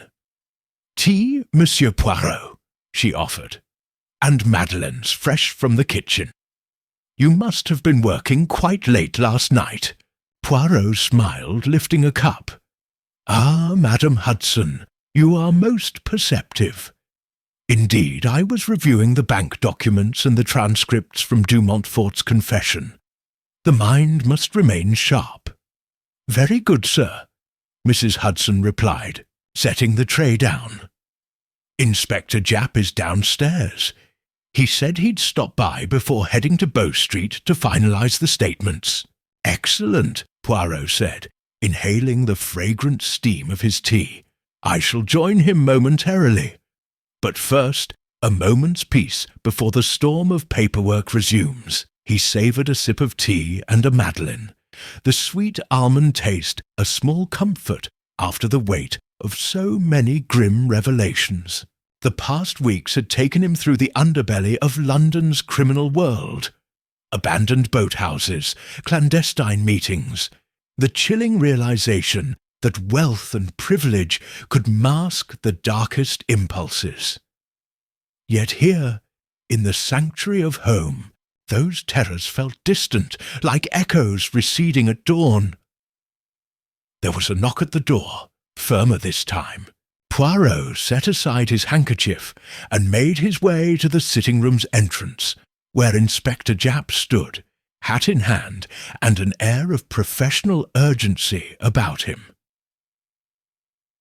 "Good morning, Poirot," Japp greeted, stepping inside and placing his hat on the hall table. "I trust you slept well." Poirot inclined his head. "Very well, thank you, my friend. And you? How are the preparations for the hearings?" Japp exhaled. "Endless statements and affidavits. But the truth is clear, thanks to you and the team. I've just come from Bow Street, to ensure all the exhibits are properly catalogued." "Splendid," Poirot said, offering Japp a cup of tea. "Would you care for a madeleine as well? Mrs. Hudson assures me they are quite excellent." "Can't say no to that," Japp laughed, taking a seat. "So, what now?" "The magistrates will commit de Montfort for trial at the Old Bailey. We've done the groundwork. Witnesses, forensic reports, banking records. It should be airtight." Poirot sat, folding his hands gracefully. "Yes, but let us recall that in the court of public opinion, and even in the bar of justice, appearances matter. We must ensure that every detail, every chronology aligns flawlessly. The jury must see the progression, from Forsyte's first meeting with Marlowe to his tragic end, and from the moment the funds were diverted from Geneva until they landed in de Montfort's account. We must leave no room for doubt." Japp nodded. "I'll go over the timeline one more time. But you, Poirot, after all you've been through, what do you wish for?" Poirot paused, reflecting on the question. He had weathered storms of deception before, but rarely had he encountered such a carefully orchestrated tapestry of greed and cruelty. "I wish," he said quietly, "that London's light remains unclouded by the smoke of such schemes. And I wish for a chance to rest my little grey cells for at least a day before the next intrusion of darkness." Several hours later, Inspector Japp departed for Bow Street, and Poirot found himself again alone, with his tea and the quiet ticking of the clock. He walked to his tall bookshelves and fingered the spines of the volumes that had accompanied him through countless cases. Conan Doyle's tales, Monsieur Leblanc's mysteries, accounts of famous criminal trials. Each represented a chapter in the continuous struggle between order and chaos. As he returned to the table, his gaze fell upon a small sheet of the magistrate's provisional warrant, lying atop his notepad. He studied the indentations of the stamps and the flowing script of the clerk's signature, noting how bureaucracy, so often mocked, served as the backbone of civilization. He folded the warrant carefully and placed it in an envelope labelled, "For Trial Counsel." Tomorrow, he thought, Laithwaite would take it to the Crown Prosecutor, ensuring that no technicality could impede the march of truth. That evening, Poirot dressed for his customary promenade. He emerged onto Baker Street, the lamps casting a reassuring glow on the pavement. The city's rhythm was familiar. Hansom cabs clattered past, vendors shouted their wares, and a cool breeze swept aside the day's heat. Poirot breathed deeply, feeling the restorative power of the night air. He walked to the edge of Regent's Park, where lampposts lined the pathways and shadows danced among the trees. Here he often found clarity amid nature's quietude. As he strolled, his cane tapping a gentle cadence, he contemplated the nature of evil and the means by which it was thwarted. In the case of Gerald Forsyte, it had begun with a burning glove, deliberate, symbolic, and wholly chilling. That glove had been Marlowe's first act of intimidation, but it was the final act of a wider conspiracy, fueled by de Montfort's cold ambition. Once the threads were traced, to Geneva, then to Lausanne, the net tightened until justice could close around them. Yet Poirot knew such victories were never permanent. Evil persists, he murmured to himself, recalling Marlowe's own words. But so long as there are those who will not acquiesce, there is hope. He paused by a small bench overlooking a lily pond, its surface reflecting the moon and the twitching silhouettes of waterfowl. A solitary figure approached, Constable Mary Clevedon, her uniform neat, her expression contemplative. "Monsieur Poirot," she greeted softly, "enjoying the evening air?" "Ah, Madame Clevedon," Poirot replied, rising to offer the bench. "Indeed, it is a balm to the spirit. And you, have you managed to finish your final reports on the boathouse forensics?" Mary nodded. "I submitted them earlier today. The patterns confirm your theories. The charred remains of Forsyte's gloves matched those from his apartment. The ash samples contained traces of phosphorus used in the incendiary mixture, and the soil showed depth of burial sufficient to impede discovery. It all aligns with your deductions." Poirot smiled appreciatively. "Bravo, madam. Your diligence brings clarity where there was once only confusion. The court will find your testimony invaluable." Mary gave a small smile in return. "Thank you, sir, and thank you for your encouragement. It makes a difference." They sat in companionable silence, listening to the rustle of leaves and the occasional croak of a frog. Poirot allowed himself a moment of peace, knowing that soon the rigours of the trial would begin anew. The next morning, the newsboys' cries rang through the streets. "Special edition! Special edition! An aristocrat's fall from grace!" Poirot donned his hat and coat and made his way to the offices of the Daily Chronicle, where the headlines declared de Montfort's impending trial and the sensational details that had emerged. There he met with Mr. Fletcher, the Chronicle's crime correspondent, an acquaintance known for his impartial yet compelling reportage. "It's quite a scandal, Monsieur Poirot," Fletcher remarked, waving a fresh copy. "Did de Montfort truly authorize the murders, as your sources suggest?" Poirot accepted the newspaper with a polite nod. "The evidence will speak for itself in court. As for authorization, the judge must consider not only words on paper, but acts in reality. We have both." Fletcher scribbled a few notes. "And Marlowe's testimony?" "She confessed willingly on the Thames launch," Poirot explained.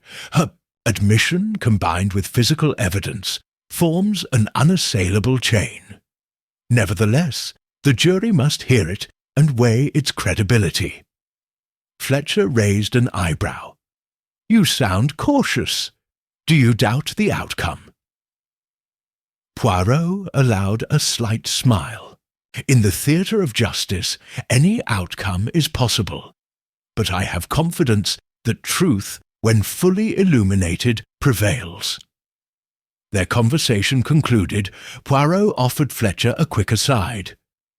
"Be gentle, mon ami. A trial's reporting must inform, not inflame. Leaves hang in the balance. Even those who have committed grievous wrongs deserve fairness." Fletcher tipped his hat. "Understood, Monsieur Poirot."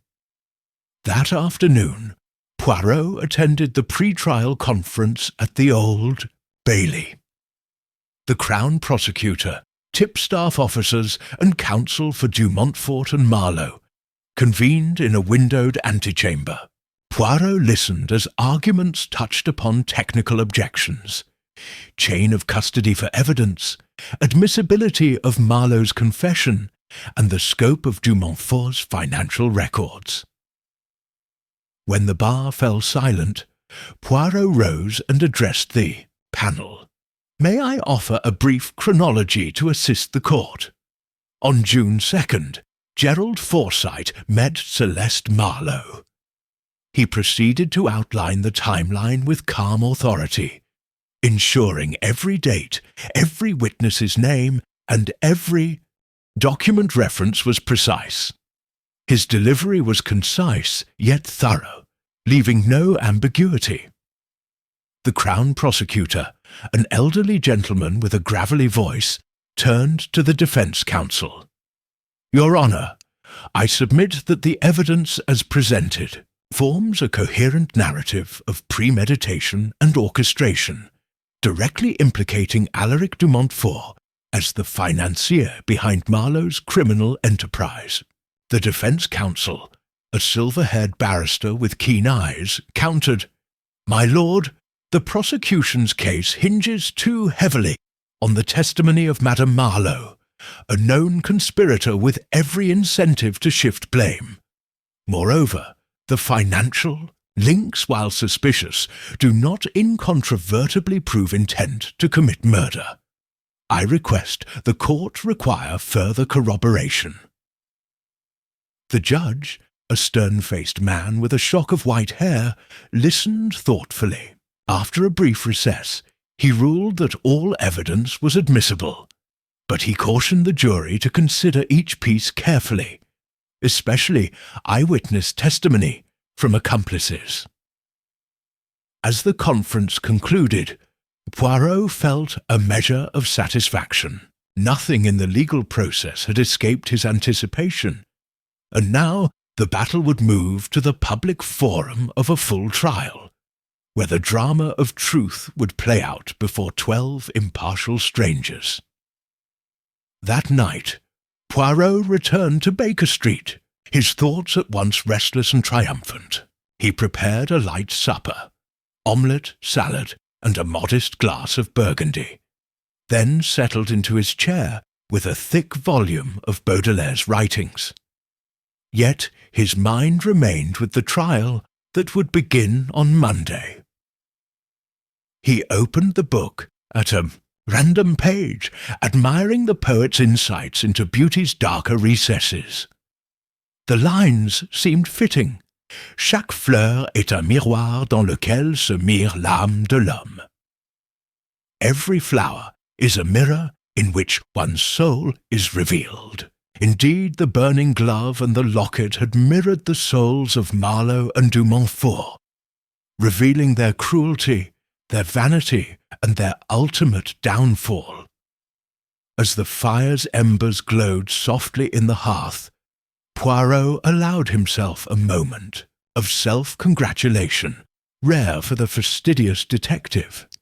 He had seen the hidden mastermind, traced the illicit funds, and prepared the case for a jury's scrutiny. More than that, he had reaffirmed his faith in the painstaking, deliberate pursuit of truth.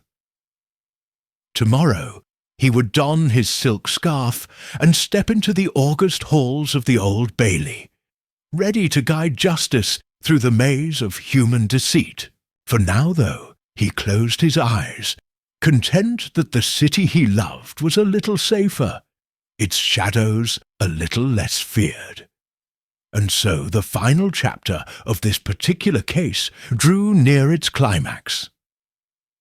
The curtain would rise on Monday morning, and in that grand theatre of law, the verdict would resound, not merely as the end of a crime, but as a testament to the enduring power of reason, compassion, and the indomitable spirit of justice.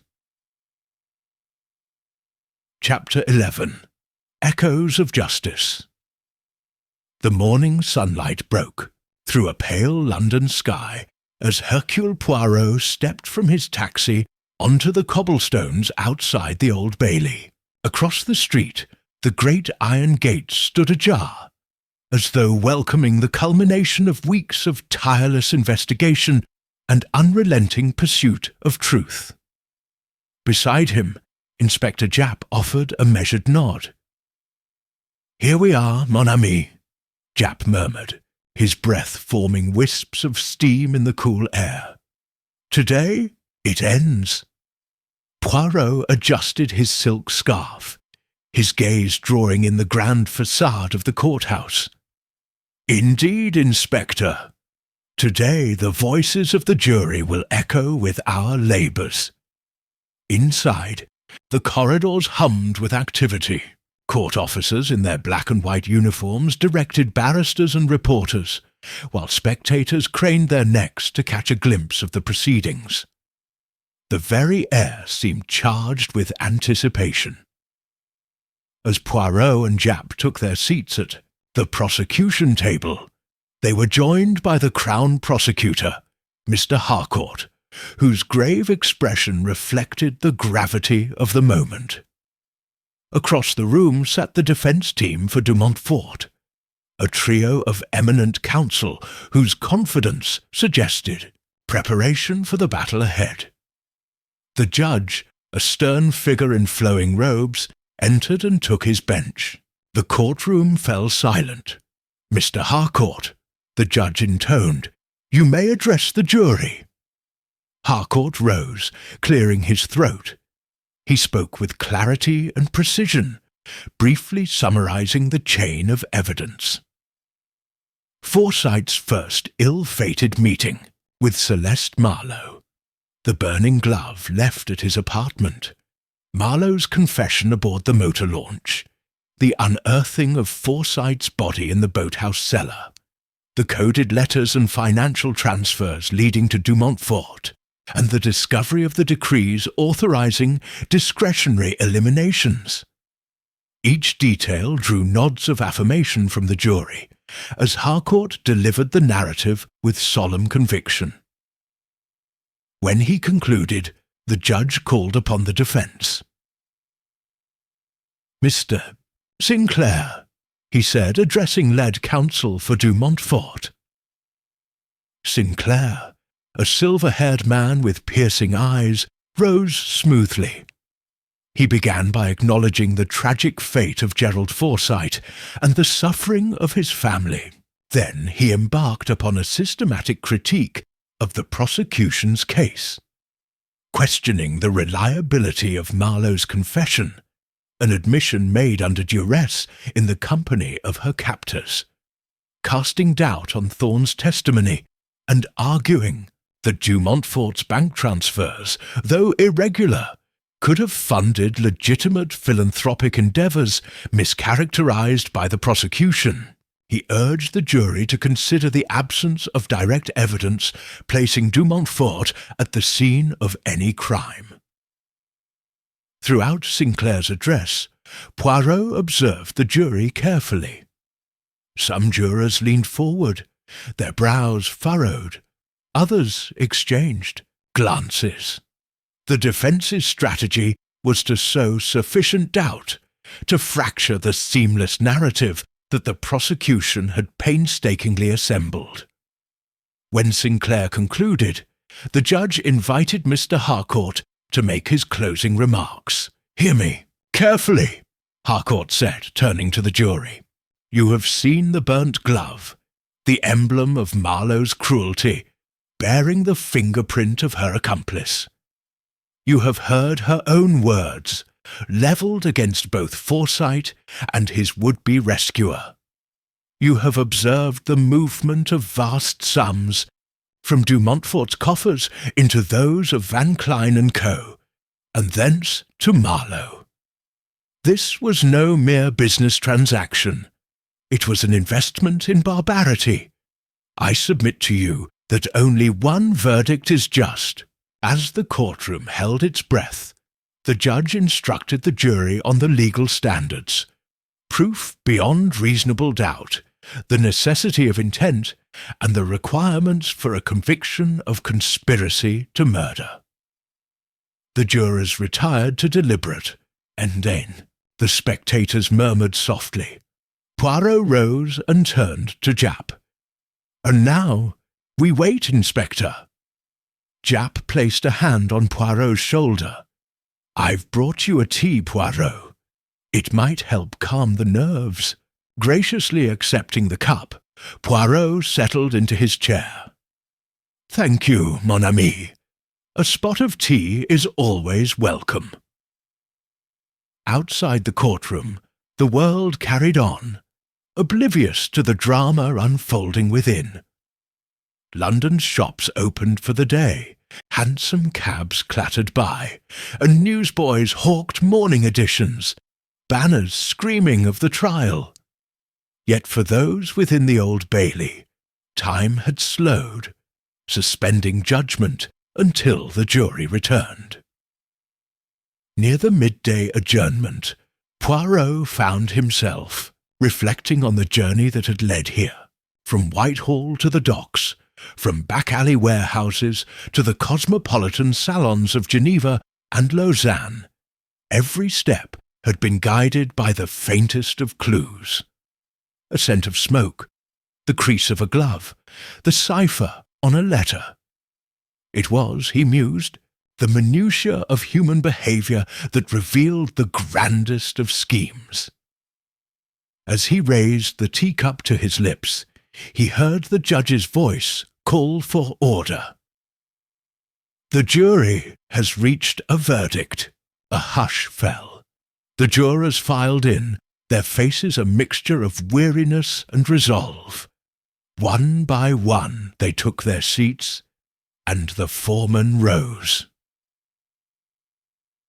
"In the case of Her Majesty versus Alaric de Montfort," the foreman declared, "we find the defendant guilty." A ripple of gasps and murmurs swept the courtroom. De Montfort, seated at the defence table, remained impassive, his mouth set in a grim line. His counsel exchanged anxious glances. Mr. Harcourt allowed himself a small nod of triumph. The judge rapped his gavel. "You will rise." De Montfort stood, his posture still dignified despite the catastrophe of the moment. The judge addressed him directly. "Alaric de Montfort, you have been found guilty of conspiracy to commit murder, arson, and related offences. Do you have anything to say before I pass sentence?" For a heartbeat, silence reigned. Then de Montfort spoke, his voice surprisingly steady. "Your Honour, I accept your verdict. I have betrayed the confidence placed in me by society and by my own conscience. I am prepared to accept the punishment you deem just." The courtroom watched as the judge considered his words. "In sentencing, I must weigh the gravity of your offences, premeditated violence, the destruction of an innocent man's life, and the abuse of wealth for criminal ends. You have shown remorse, and that will be noted. Nevertheless, the law demands a severe penalty. I sentence you to life imprisonment with hard labour." De Montfort inclined his head. The gavel struck once, echoing through the hall. Outside, the crowd waited with bated breath. But within those walls, justice had spoken. Afterwards, as the crowds dispersed, Poirot and Japp walked through the courtyard. The crisp air felt invigorating, as though justice itself had swept the oppression from the streets. "Life with hard labour," Japp said, shaking his head. "That's justice, Poirot." Poirot smiled, gentle, knowing, and tinged with melancholy. "Yes, mon ami, the web has been severed. Forsyte's memory can rest at last." They paused beneath the shadow of the courthouse steps. Poirot looked up at the stone lions flanking the entrance, silent, sentinels of the law. "All that remains," Poirot said softly, "is for us to reflect and to remember. Gerald Forsyte, though his life was brief, his story reminds us of the fragility of innocence. And Celeste Marlowe and Alaric de Montfort, though they sought to manipulate and destroy, they have been undone by the perseverance of truth." Japp nodded. "Well said, Poirot. What'll you do now?" Poirot touched his heart. "I shall return to Baker Street, have a modest meal, perhaps Mrs. Hudson's roast chicken, and then enjoy the simple pleasure of a quiet evening. My little grey cells deserve a rest." Japp chuckled. "I'll join you for that chicken."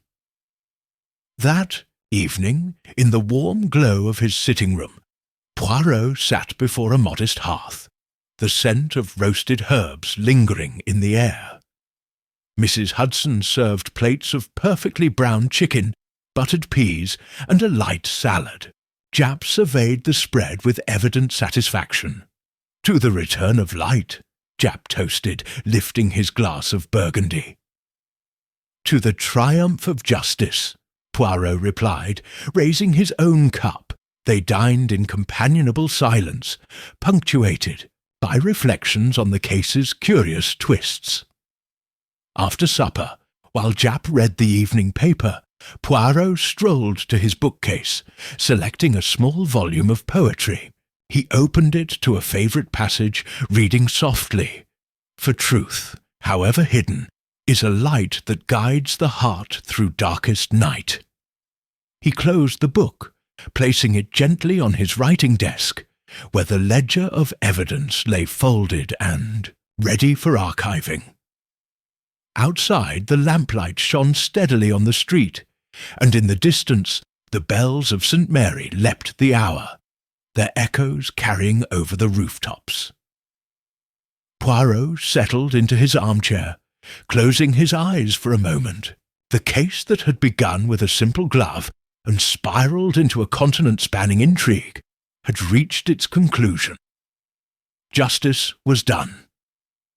And though tomorrow might bring new mysteries, tonight belonged to peace. In that quiet moment, Hercule Poirot knew that the echoes of justice would endure, guiding humanity beyond the shadows and reminding all who heard them. That reason, compassion, and perseverance would always light the way. Chapter 12. The Quiet Aftermath. The morning light found London bathed in a gentle haze, the kind of mist that softens the harsh lines of the city's architecture and lends an almost ethereal quality to its bustling streets. For Hercule Poirot, however, sunrise heralded not another frantic pursuit of clues, but a rare moment of calm reflection. He sat in his favourite armchair at 221B Baker Street, his slender legs crossed, and his cane resting upright against the arm. The mantel clock ticked with serene regularity, its cadence a welcome contrast to the clamour of recent weeks. Outside, the city was already stirring. Hansom cabs rattled past, vendors prepared their stalls, and the distant clatter of the underground mingled with the morning bird-song. Poirot, his little grey cells tempered by rest, allowed himself the luxury of watching this familiar tableau. He reflected on the journey that had begun with the discovery of a burning glove, a sinuous trail that had led from Forsyte's charred apartment to the glittering salons of Geneva and the aristocratic mansions of Lausanne. Now, with Marlowe and de Montfort securely behind legal bars, that trail had been extinguished, its embers cold. A soft rap at the door roused him from his reverie. Mrs. Hudson entered bearing a tray, upon which rested 2 cups of Earl Grey and a plate of buttery toast. Her expression was mild, but her eyes betrayed pride. "Tea, Monsieur Poirot," she said gently, "and toast as you requested. Inspector Japp will join you presently." Poirot offered a gracious smile. "Merci, Madame Hudson. Your punctuality rivals that of the clock itself." As she departed, he lifted a cup and inhaled the fragrant steam, savouring both the flavour and the moment. Soon the day would resume its obligations, reports to sign, statements to review. But for now, he simply drank his tea and breathed. The sound of approaching footsteps heralded Inspector Japp's arrival. The inspector's usually precise attire was slightly rumpled, as though he had hastened from the yard at dawn. He carried a thick dossier under his arm. "Morning, Poirot," he said, seating himself across from the detective. "I've compiled the final reports for Bow Street and Bow Street supervisors. They want everything in writing: testimonies, forensics, financial records. I'll need your sign-off." Poirot set down his cup and retrieved his fountain pen from the table. "Of course, my friend, let us review the dossier section by section." As they worked, they revisited each piece of evidence: the glove's partial imprint of Forsyte's palm, the conflagration's chemical signature, the fingerprint-laden shard of glass from the boathouse cellar, the letters bearing the intertwined M&R seal, the bank ledgers tracing funds from de Montfort's Geneva Trust to the pockets of Van Klein and Coeur, and the chilling missive instructing Forsyte to meet where the smoke rises. With each name signed and each correction initialed, the narrative solidified into an unassailable chronicle. After an hour, Japp set down his pen and sighed. There, it's all there. If they try to delay the trials on technicalities, they'll find no loophole large enough to wriggle through. He leaned back, folding his arms. And what of the glove itself? Are we to retain it as evidence, or will it join the museum's criminal relics? Poirot nodded thoughtfully.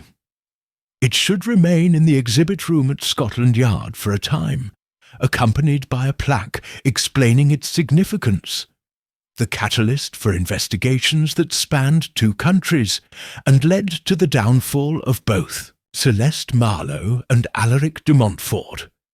But after the trial, I'd suggest it be transferred to the Metropolitan Police's historical collection. He paused, then smiled. In this way, it may serve as a reminder that small details can unveil the greatest mysteries. Japp raised an eyebrow. "Only you would find poetry in a burned glove, Poirot." He chuckled. "Well, I'll see to its cataloguing, and then, perhaps, if you'll permit, I may take a day off. It's been a strenuous few weeks." Poirot reached across the table and patted Japp's hand. "You deserve it, mon ami. A day of leisure will restore your spirits. I, too, shall venture out. Perhaps visit my friend Dr. Gardner and read his latest medical treatise beside the Thames." He glanced at his watch. "But first, a light luncheon. Mrs. Hudson's chicken salad is unmatched." The afternoon breeze whispered through the open window as Poirot reclined in the sitting room with a well-worn volume of poetry. His favourite verses spoke of the constancy of truth, and he mused upon how truth, or its absence, had guided him through every twist of the case, from the silent witness of scorched leather to the coded missives hidden in refined handwriting.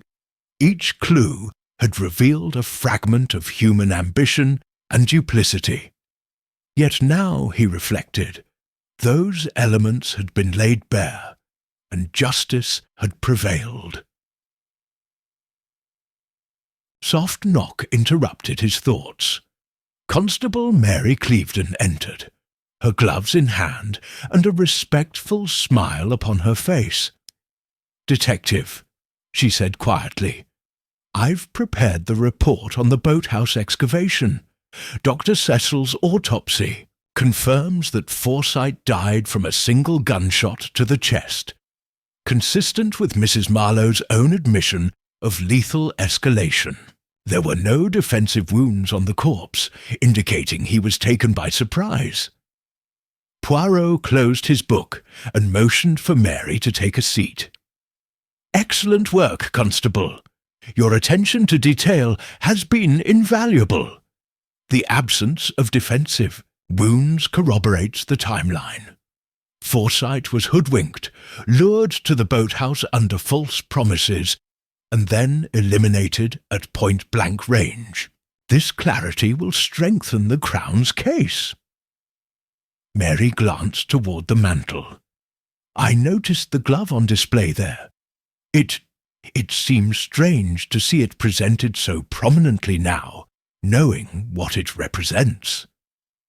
Poirot stood and approached the museum-quality case in the corner, where the single black leather glove lay upon a velvet cushion, spotlit for emphasis. He regarded it serenely. Yes, it is a paradox, an object of malevolence elevated to a symbol of justice achieved. Yet in that shift, the glove's meaning changes, from instrument of fear to emblem of the resolution of fear. And that is perhaps a small victory for order over chaos. Mary nodded thoughtfully, rising to leave. "Thank you, Detective. I'll see you at the trial." With a respectful nod, she exited, leaving Poirot alone with his thoughts and the silent object of his meditation. Later that day, he ventured across the street for a brief walk along the Thames embankment. The river flowed quietly, its surface reflecting the soot-streaked skyline. A few barges moved lazily, their workers shouting orders that echoed off the stone walls. Poirot paused to watch a barge unload timber, a reminder that even amidst tragedy, life carried on with routine purpose. As he strolled, he encountered an elderly man feeding pigeons near Cleopatra's Needle. They exchanged polite greetings, and the old gentleman commented on the crisp air and the promise of an early autumn. Poirot listened with gentle courtesy before bidding him farewell. Such small interactions, he thought, were the warp and weft of everyday existence, threads that stand in stark contrast to the dark tapestry woven by criminals like Marlowe and de Montfort. By dusk, Poirot returned to Baker Street, where Mrs. Hudson greeted him with a steaming bowl of consommé and a slice of lemon sponge cake. The aroma of fresh bread and simmering stock welcomed him as he removed his hat and coat. He took his seat at the table, inviting Mrs. Hudson to join him for a moment's respite. "Nothing gets past you, Madam Hudson," Poirot said with a wink. "Thank you for this delightful repast." She smiled modestly. "It is my pleasure, Monsieur Poirot. I trust the day has been restful." "Indeed," he replied, savouring the first spoonful of soup. I find that after a case concludes, it is the simple comforts that heal the mind and heart. The night deepened, and Poirot retired to his armchair, a fresh log crackling in the hearth. He produced a small notebook, not for case notes, but for personal reflections. Opening to a blank page, he penned a few lines.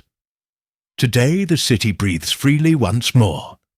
The glove, once emblem of fear, stands as testament to vigilance. Celeste Marlowe and Alaric de Montfort have met justice's clarity, and I, humbled by the precision of truth, rest in the knowledge that order, though beset by chaos, endures. He underlined the final words and closed the notebook, placing it gently on the desk.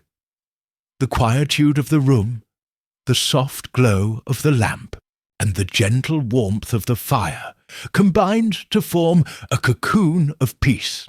For tonight at least, the shadows had receded, and the city lay secure beneath the watchful stars. Hercule Poirot allowed his eyes to close, content in the knowledge that his little grey cells had prevailed. When he drifted into sleep, it was with the untroubled heart of a man who had faced darkness and emerged into light, a man whose devotion to truth and justice remained unwavering, guiding him toward whatever new mysteries the dawn might bring. Chapter 13. A New Horizon. The morning after the verdict dawned clear and bright, as though London itself celebrated the closing of a dark chapter. The streets were alive with the gentle bustle of commerce. Flower stalls brimmed with blooms. Bakeries promised. Fresh loaves and children chased one another along the embankment. For Hercule Poirot, however, the day's first light signified not merely the end of a case, but the promise of renewal, the opportunity to reconnect, to reflect, and to prepare for whatever mysteries still lay hidden. He sat by his window at 221B Baker Street, his breakfast tray neatly arranged before him, a steaming cup of Darjeeling tea, buttered toast, slices of smoked salmon, and an artful scattering of capers. The meal was simple, yet perfectly balanced, much like the methodical mind that relished each small pleasure. As he buttered his toast, his thoughts drifted to the people whose lives had been irrevocably altered. Gerald Forsyte's family, who at last had closure. Inspector Japp, who would deserve a restful interlude.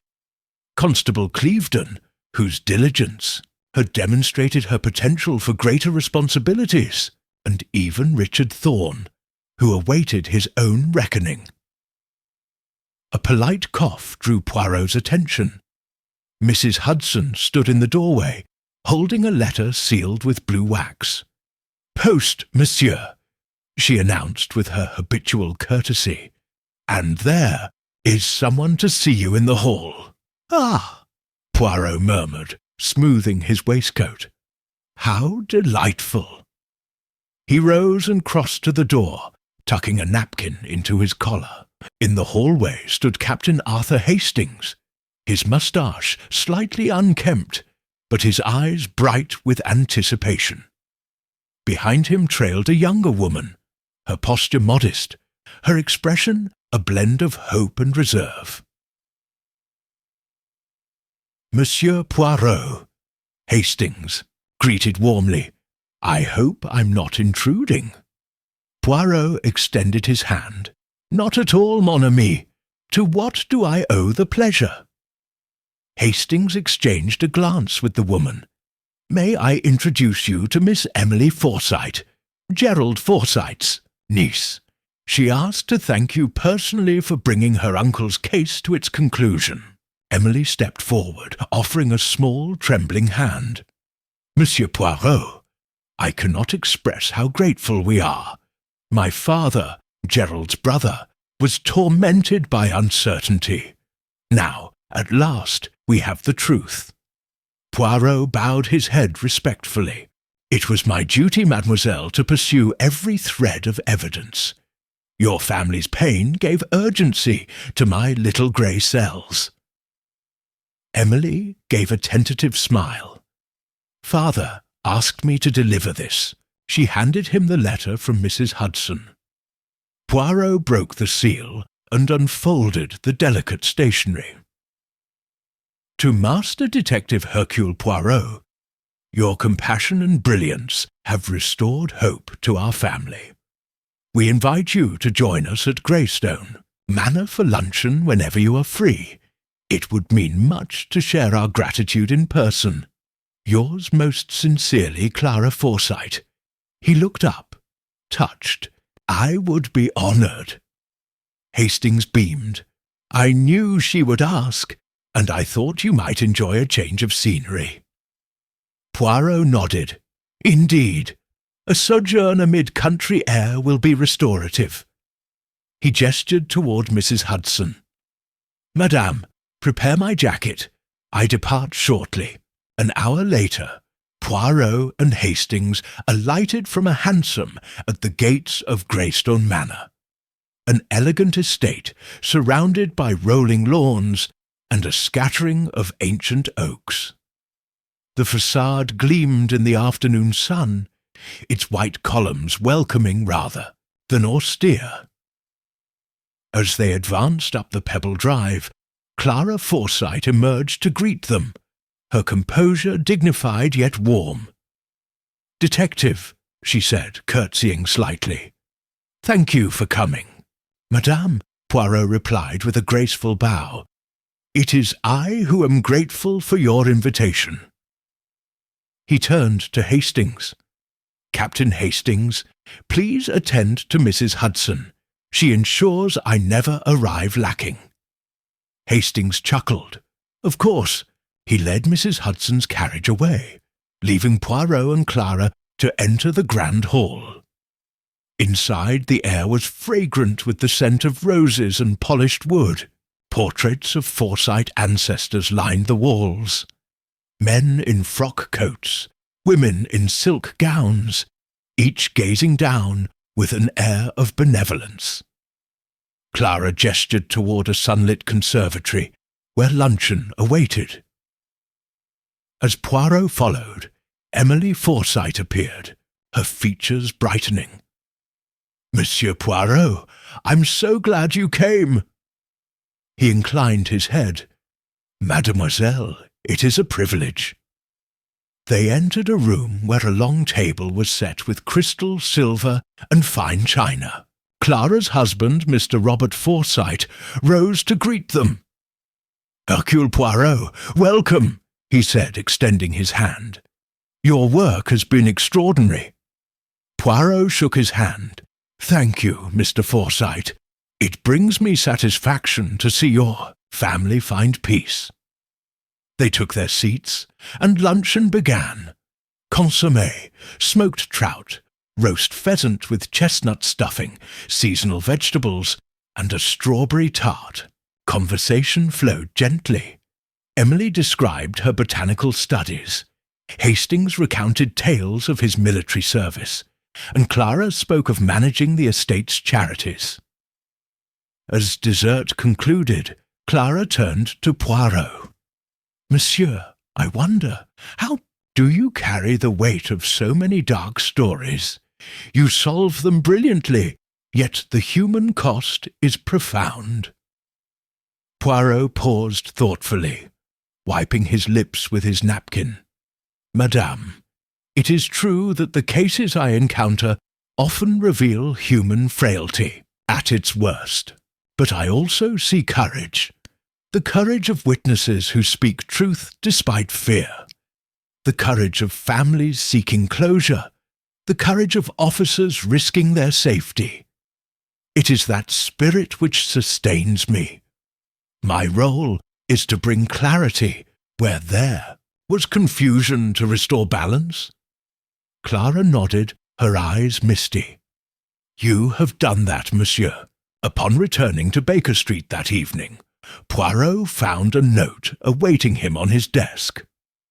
Monsieur Poirot, a meeting of keenest interest is scheduled tomorrow at the Reform Club. I should be honoured by your presence. Yours, Lord Henry Blackthorne Poirot. Recognise the elegant script of one of his aristocratic acquaintances. An invitation he seldom refused. He placed the letter in his jacket pocket and poured himself a glass of sherry, contemplating the turn of events. The day's warmth and the Forsyte family's gratitude had reminded him of life's gentler rhythms. Yet he knew that the world of secrets never slumbered for long. He sat by the window, sipping the sherry as twilight settled. The street lamps flickered to life, and the hum of the city blended with distant church bells. He opened his notebook and made a brief entry. June 18th. Case of Forsyte concluded with grace and dignity. Renewed faith in humanity. Next engagement. Gathering of minds at Reform Club. Promise of fresh intrigue. With that, he closed the notebook and set it aside. The fire in the hearth had dwindled to embers, but his mind remained alert, eager for the next puzzle. The following morning, dressed in his customary morning coat and bow tie, Poirot took a cab to Pall Mall. He entered the Reform Club's opulent lobby, where marble columns rose beneath frescoed ceilings. Club members greeted him with nods of recognition as he made his way to the library, where Lord Blackthorne awaited. "Mon cher Poirot," Blackthorne said, rising to embrace him. "I trust your recent triumph has restored your spirits." Poirot smiled. "Lord Blackthorne, the light of justice is indeed a salve to the soul." Blackthorne gestured to a table by the window. "Pray, sit. Tell me, are you ready for another adventure?" Poirot arched an eyebrow. "An adventure, your lordship? I am always prepared for a challenge." Blackthorne leaned forward, his expression conspiratorial. "I have received troubling reports from Constantinople. Archaeological excavations disrupted by thefts of ancient artifacts. The Ottoman authorities are baffled. I thought perhaps you might lend your talents." Poirot's eyes gleamed. "Antiquities thefts, an exquisite puzzle. The motives, the methods, the clever concealment. It would be my pleasure to assist." Blackthorne closed his journal. "Splendid. Departure in 3 days. I have arranged for passage on the Orient Express. Shall I expect your attendance?" Poirot rose and extended his hand. "You shall, my friend. I look forward to uncovering the secrets behind these shadowy syndicates." Back at 221B, Poirot entered his sitting room just as Mrs. Hudson brought in fresh firewood and a plate of biscuits. He set down his hat and coat. "My dear, I shall be departing in 3 days for Constantinople," he announced. Mrs. Hudson paused, ladle in hand. "Constantinople? How marvellous! Will you require a valise?" "Indeed, madam," Poirot replied, "and some comfortable travelling clothes. The Orient Express awaits." She nodded, her eyes bright with admiration. "I will have everything ready." As she bustled away, Poirot surveyed his tidy room, the quiet harbour after the storm. He settled into his armchair and opened his notebook once more, adding final notes. B. June 19th. Preparations for journey underway. New case. Stolen antiquities in Constantinople. Anticipation high. He closed the notebook, extinguished the lamps, and drew the curtains against the night. In the hush of his sanctuary, He allowed himself a moment of satisfaction. A case resolved, lives set right, and the promise of a new horizon shimmering beyond the next sunrise. With that thought, Hercule Poirot finally retired, his little grey cells at peace, if only for a night, before dawn would bring another endeavour worthy of their renowned acuity. Chapter 14. Departure on the golden track, the platform at Gore. Deleste gleamed beneath the morning sun, its iron beams and glass canopy framing the sleek form of the Orient Express. Monsieur Poirot stood upon the polished wooden boards, his posture as immaculate as his attire. A dark blue frock coat, a crisply starched shirt, and a silk cravat of deep burgundy. By his side Captain Hastings, a loyal companion since the days of the war, adjusted the lapels of his tweed suit, his brown moustache bristling with anticipation. Lord Blackthorne, inconspicuous in a grey overcoat and bowler hat, greeted them with a nod of satisfaction. All around porters bustled, pulling trunks adorned with brass fittings, while a scattering of fellow passengers, diplomats, artists, and merchants, awaited the sumptuous journey eastward. Poirot inhaled deeply, the scent of hot coals drifting from the locomotive, mingling with the crisp scent of freshly laundered uniforms. There was something ineffably grand about the ritual of departure. The soft hiss of steam, the rhythmic cadence of wheels upon rail, the promise of distant horizons. He placed a gloved hand upon his cane and regarded the train's numbered cars, each polished panel and mirrored window reflecting a world passing by. "The journey, mes amis," he declared softly, "is itself a spectacle, an interlude between cities where the past recedes and anything may unfold." A whistle blew, announcing the imminent departure. Blackthorne patted Poirot's shoulder. "Shall we take our seats in the Grand Salon first, Monsieur Poirot?" "I arranged for reserved compartments, but the dining car opens early for light fare." Poirot inclined his head. "Très bien. Let us commence with coffee and a small repast. One must fortify oneself for both luxury and intrigue." Inside the train, the decor was an opulent fusion of mahogany, gilt, and velvet.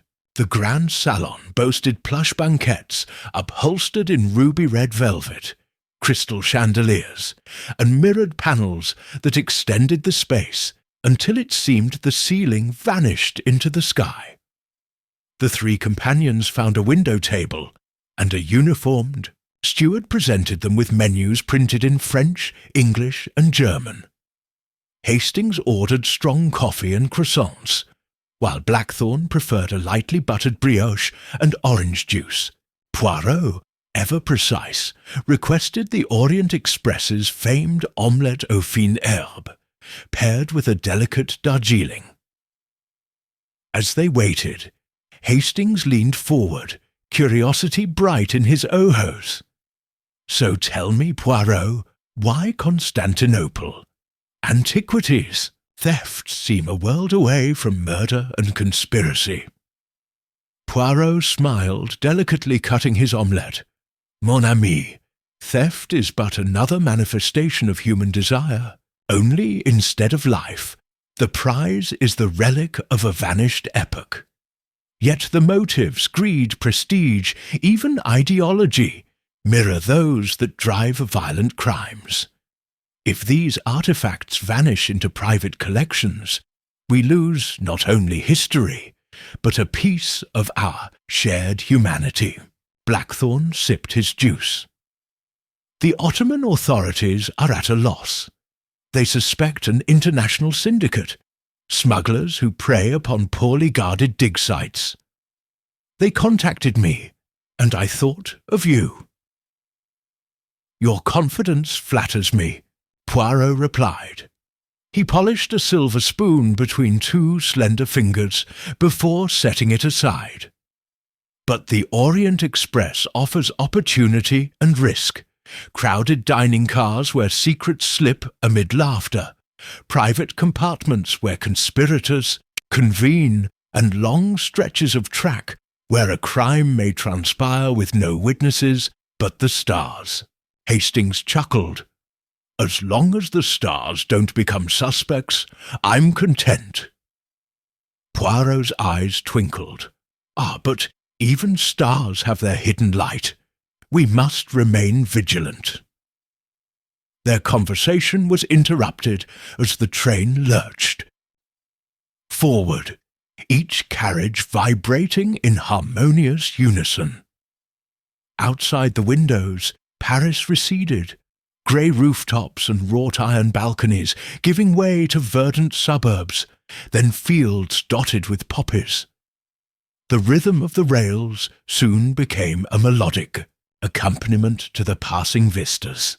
Poirot leaned back, closing his eyes for a moment to savour the sensation, every fibre of his being attuned to the gentle motion. After breakfast, they took the corridor towards their compartments.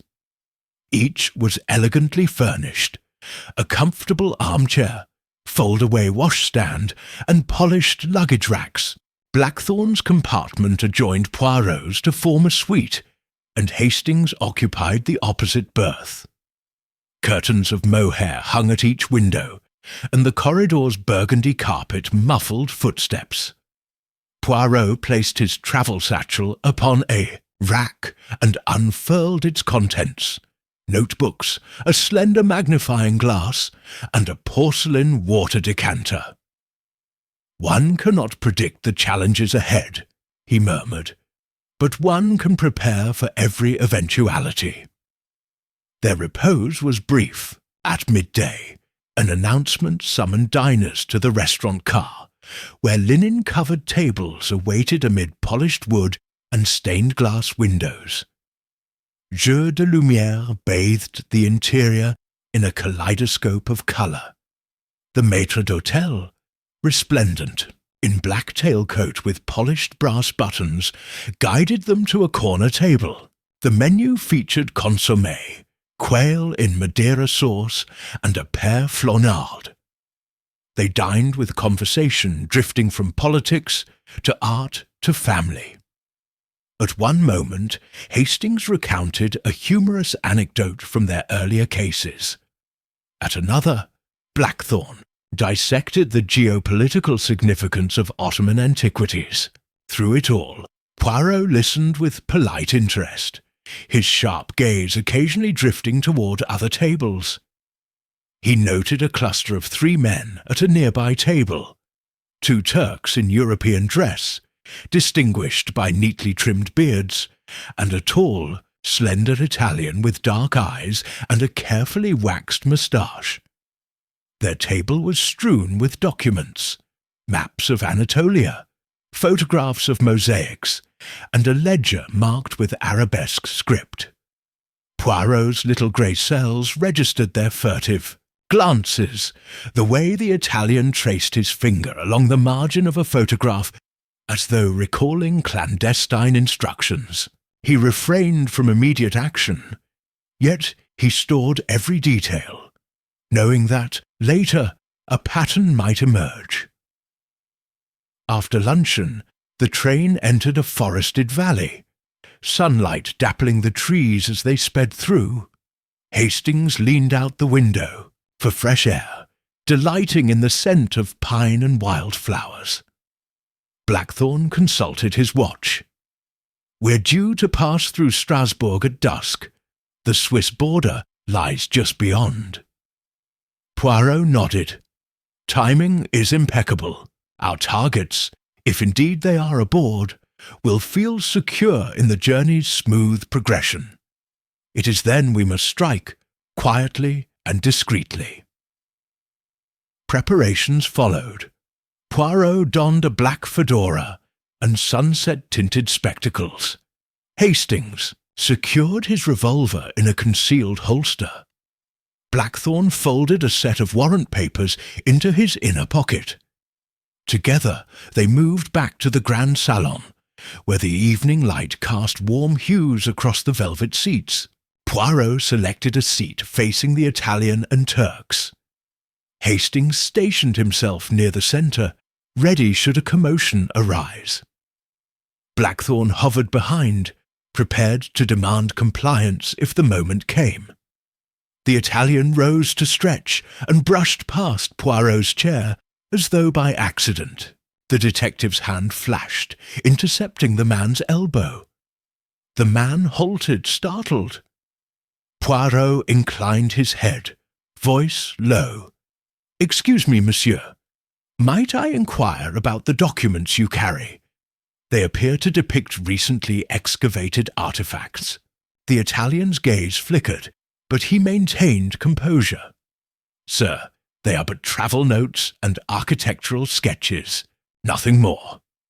His accent betrayed him, a hint of Naples rather than Istanbul. Poirot offered a gentle smile. "Of course. Shall we compare notes on Roman mosaics?" The Italian hesitated, then bowed slightly and stepped away. A subtle victory for Poirot's strategy of calm confrontation. Moments passed before the train whistled, signalling an upcoming station. The companions regrouped. Hastings nodded approvingly. "Your manoeuvre was masterful, Poirot." Poirot's eyes sparkled. "Patience and civility can disarm suspicion more surely than force. We shall observe how our friends react at Strasbourg." Dusk descended as the train glided through the station. Under the station's lamps, porters loaded and unloaded baggage. Customs officers in blue uniforms walked the platform, and foreign passengers, new to the Orient Express sojourn, exchanged luggage, tags. The trio remained within the train, unnoticed. From their vantage point, they observed a man in a dark greatcoat board at the last minute, clutching a battered leather satchel. He did not remove his hat to the conductor, and his manner was abrupt. Poirot noted the man's shoulders, broad but tense, and a scar across his right cheek. He turned the satchel so only shallow-forged initials MC were visible. As the final whistle blew, the train resumed its journey into the night. Poirot's heart quickened. He leaned toward Hastings. The scar and those initials, likely a courier or an agent for our syndicate. We must learn his identity. Hastings exhaled. That man, I saw him slip the satchel to the Italian earlier. Poirot closed his eyes, fingers steepled. Indeed, the documents and the bag are entwined. He is our link. They formed a plan. Hastings would follow the scarred man to the dining car after dinner.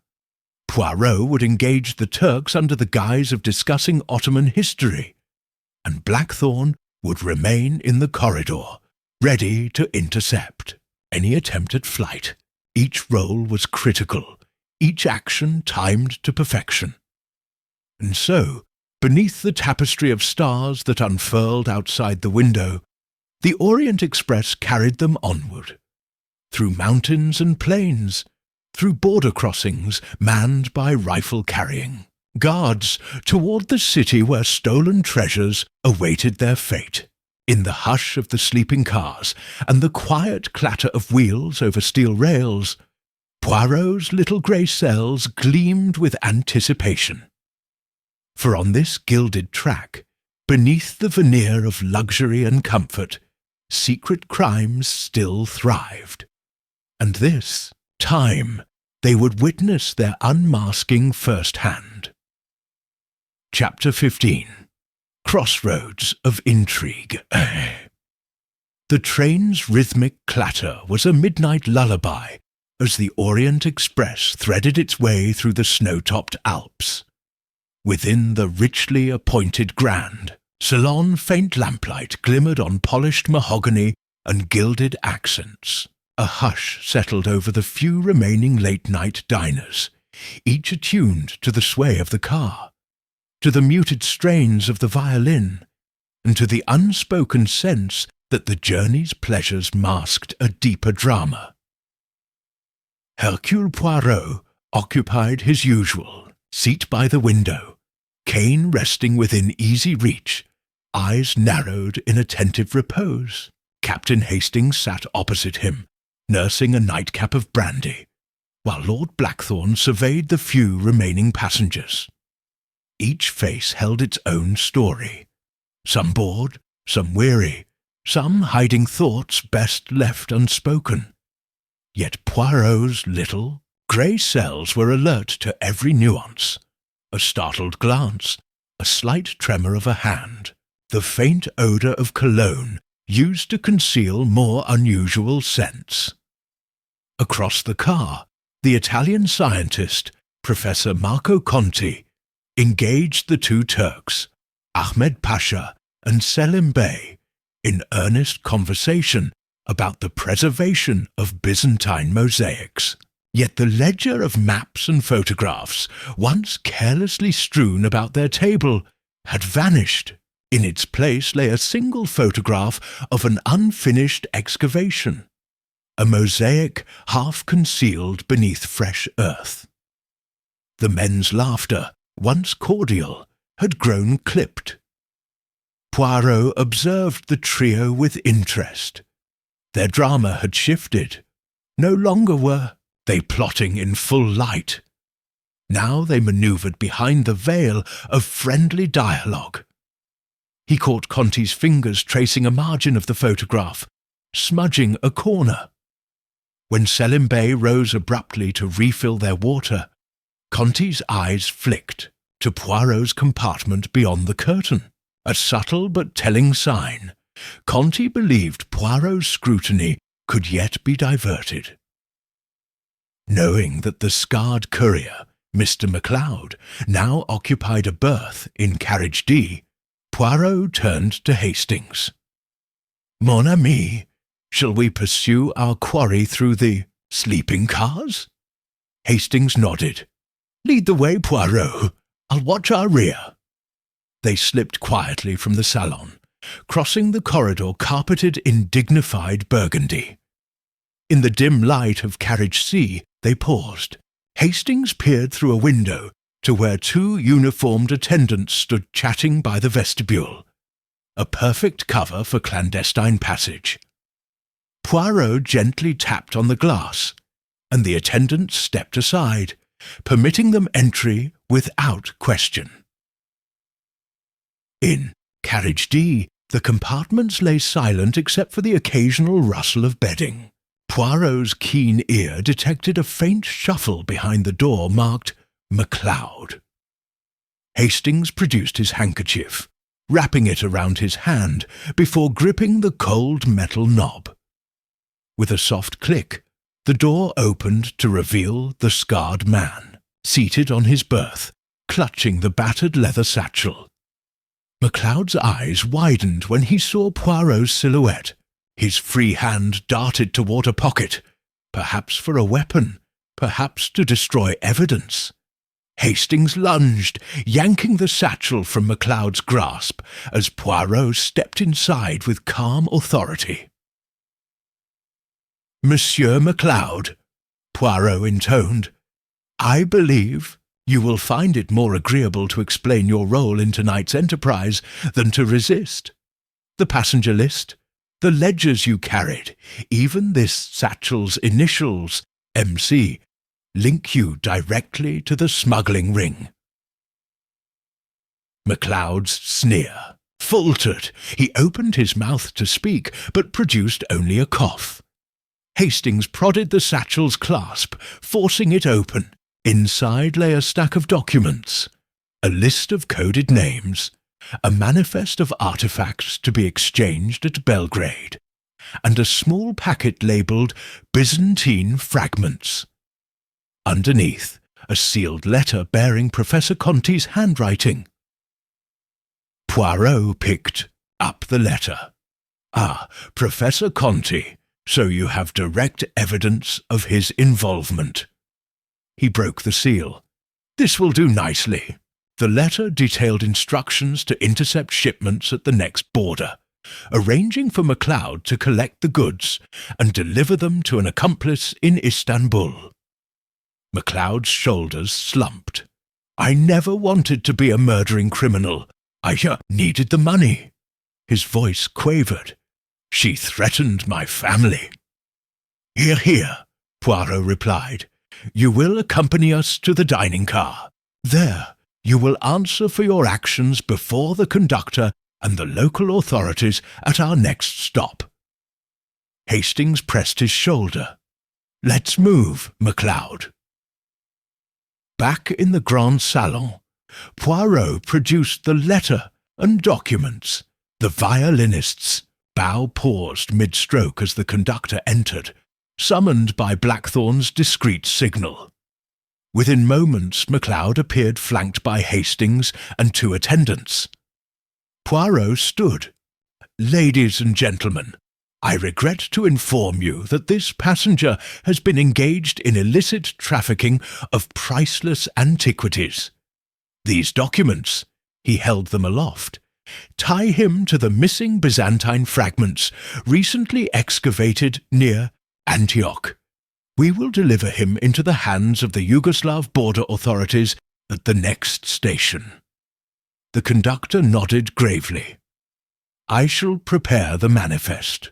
He motioned to an attendant to secure MacLeod. A murmur rippled through the salon as MacLeod was guided away. His departure left a palpable void. The sense of danger did not ebb, but shifted to a new quadrant of intrigue. Before the next station, the train slowed through darkened countryside. At Belgrade, a customs patrol boarded. MacLeod was handed over, followed by the satchel, which contained the fragments and the manifest. The officers thanked Poirot, and the train resumed its eastward, path lighter by one conspirator. Hastings exhaled. "Well done, Poirot, but we still have Conti and the Turks to address." Poirot smiled faintly. "Indeed, we must exploit the crack we have created." He turned his gaze to the Turk's table. The 3 men sat in tense silence, eyeing each other warily. Ahmed Pasha reached into his inner pocket, producing the photograph of the excavation. He handed it to Conti, whose face paled as he recognized the local marking of Smyrna, not Antioch, a slip of geography that betrayed their larger plot. Before Conti could respond, Poirot rose, hat in hand. "Gentlemen, might I trouble you for a closer look at that photograph?" The Turks stiffened, but under Poirot's imperturbable gaze, they handed it over. He studied it, murmuring observations about soil stratification visible in the corner of the image. "You see how the layers do not match known Byzantine sites? This photograph is from Smyrna, and yet you intended to present it as Antioch, presumably to conceal the true origin of the fragments." Conti stammered. We were misled." Poirot inclined his head. "By whom? And where are the other fragments now?" Conti swallowed. "The rest, they were sent ahead to Istanbul. A man named Khalid Farouk collects them." His voice wavered. "I never meant to harm the relics. I only sought recognition." The Turks exchanged glances. Selim Bey intervened. Professor Conti's luxury of ambition blinded him. "But we are the custodians of heritage, and we shall see these artifacts returned to their rightful place." Poirot's blue eyes gleamed. "Then I suggest you assist us in recovering them at Varna. The train calls there at dawn. If you cooperate fully, I will speak in your favor. If not, he tapped the documents. These will speak louder than any plea. The men bowed their heads. We will cooperate, Ahmed Pasha said. Our country's honor demands nothing less. As the train curved toward dawn, Toro Vidi railway station, Varna, loomed ahead. Under soft lamplight, the trio, accompanied by the Turks and Blackthorn, transported crates marked Museum Collection to a secure customs van. Each crate was opened, revealing fragments of Byzantine tiles, marble carving, and a small gold cross, evidence of the artful smuggling network. The local officer, impressed by Poirot's methodical presentation, thanked the group. Your detective work has spared us a great loss. Poirot inclined his head. It is not I, but the universal respect for heritage that triumphs today. He turned to Conti and the Pashas. Remember, gentlemen, truth, however delayed, illumines all. As the sun's first rays kissed the Black Sea, the Orient Express drew away from Varna, lighter and cleaner, its passengers renewed by the knowledge that beauty enough to span centuries had been returned to safety. In the hushed carriage, Poirot sat back, cane resting on his knee, eyes unfocused as he savoured the moment. Hastings offered him a flask of tea. To truth, as always, Poirot accepted it with gratitude, to truth and to the quiet vigilance of little grey cells. And as the train bore them onward, toward Constantinople and the next set of secrets waiting to be unveiled, Hercule Poirot allowed himself the satisfaction of knowing that, once more, justice had found its path across the golden track of the Orient Express. Chapter 16. Shadows over the Golden Horn. The first rays of dawn painted Constantinople's skyline in hues of rose and gold as the Orient Express eased into Circuitry Station. The crisp sea breeze carried the mingled scents of the Bosphorus, the spice-laden vapours from the Grand Bazaar, and the distant cries of gulls wheeling above the water. For Hercule Poirot, stepping onto the polished platform was akin to entering a world where every minaret and minaret's shadow whispered tales of empires past, and he suspected fresh mysteries waiting to be unveiled. Captain Hastings followed his friend, stretching after the long journey. Behind them, Lord Blackthorn conferred quietly with a portly gentleman in a dark suit, whose badge identified him as Inspector Mehmet Celal of the Ottoman Police. The inspector's sharp eyes flicked to Poirot as he approached. "Welcome to Constantinople, Monsieur Poirot," Inspector Mehmet said in accented French. "I trust your journey was comfortable." "Très confortable, mon ami," Poirot replied, bowing slightly. "And most enlightening, though I suspect that our true work begins now." Mehmet inclined his head. "Indeed, we have a situation that requires your particular talents. This morning, a priceless relic was stolen from the Topkapi Palace treasury, the Fatih Sultan Mehmet Emerald, a gem of extraordinary size and history.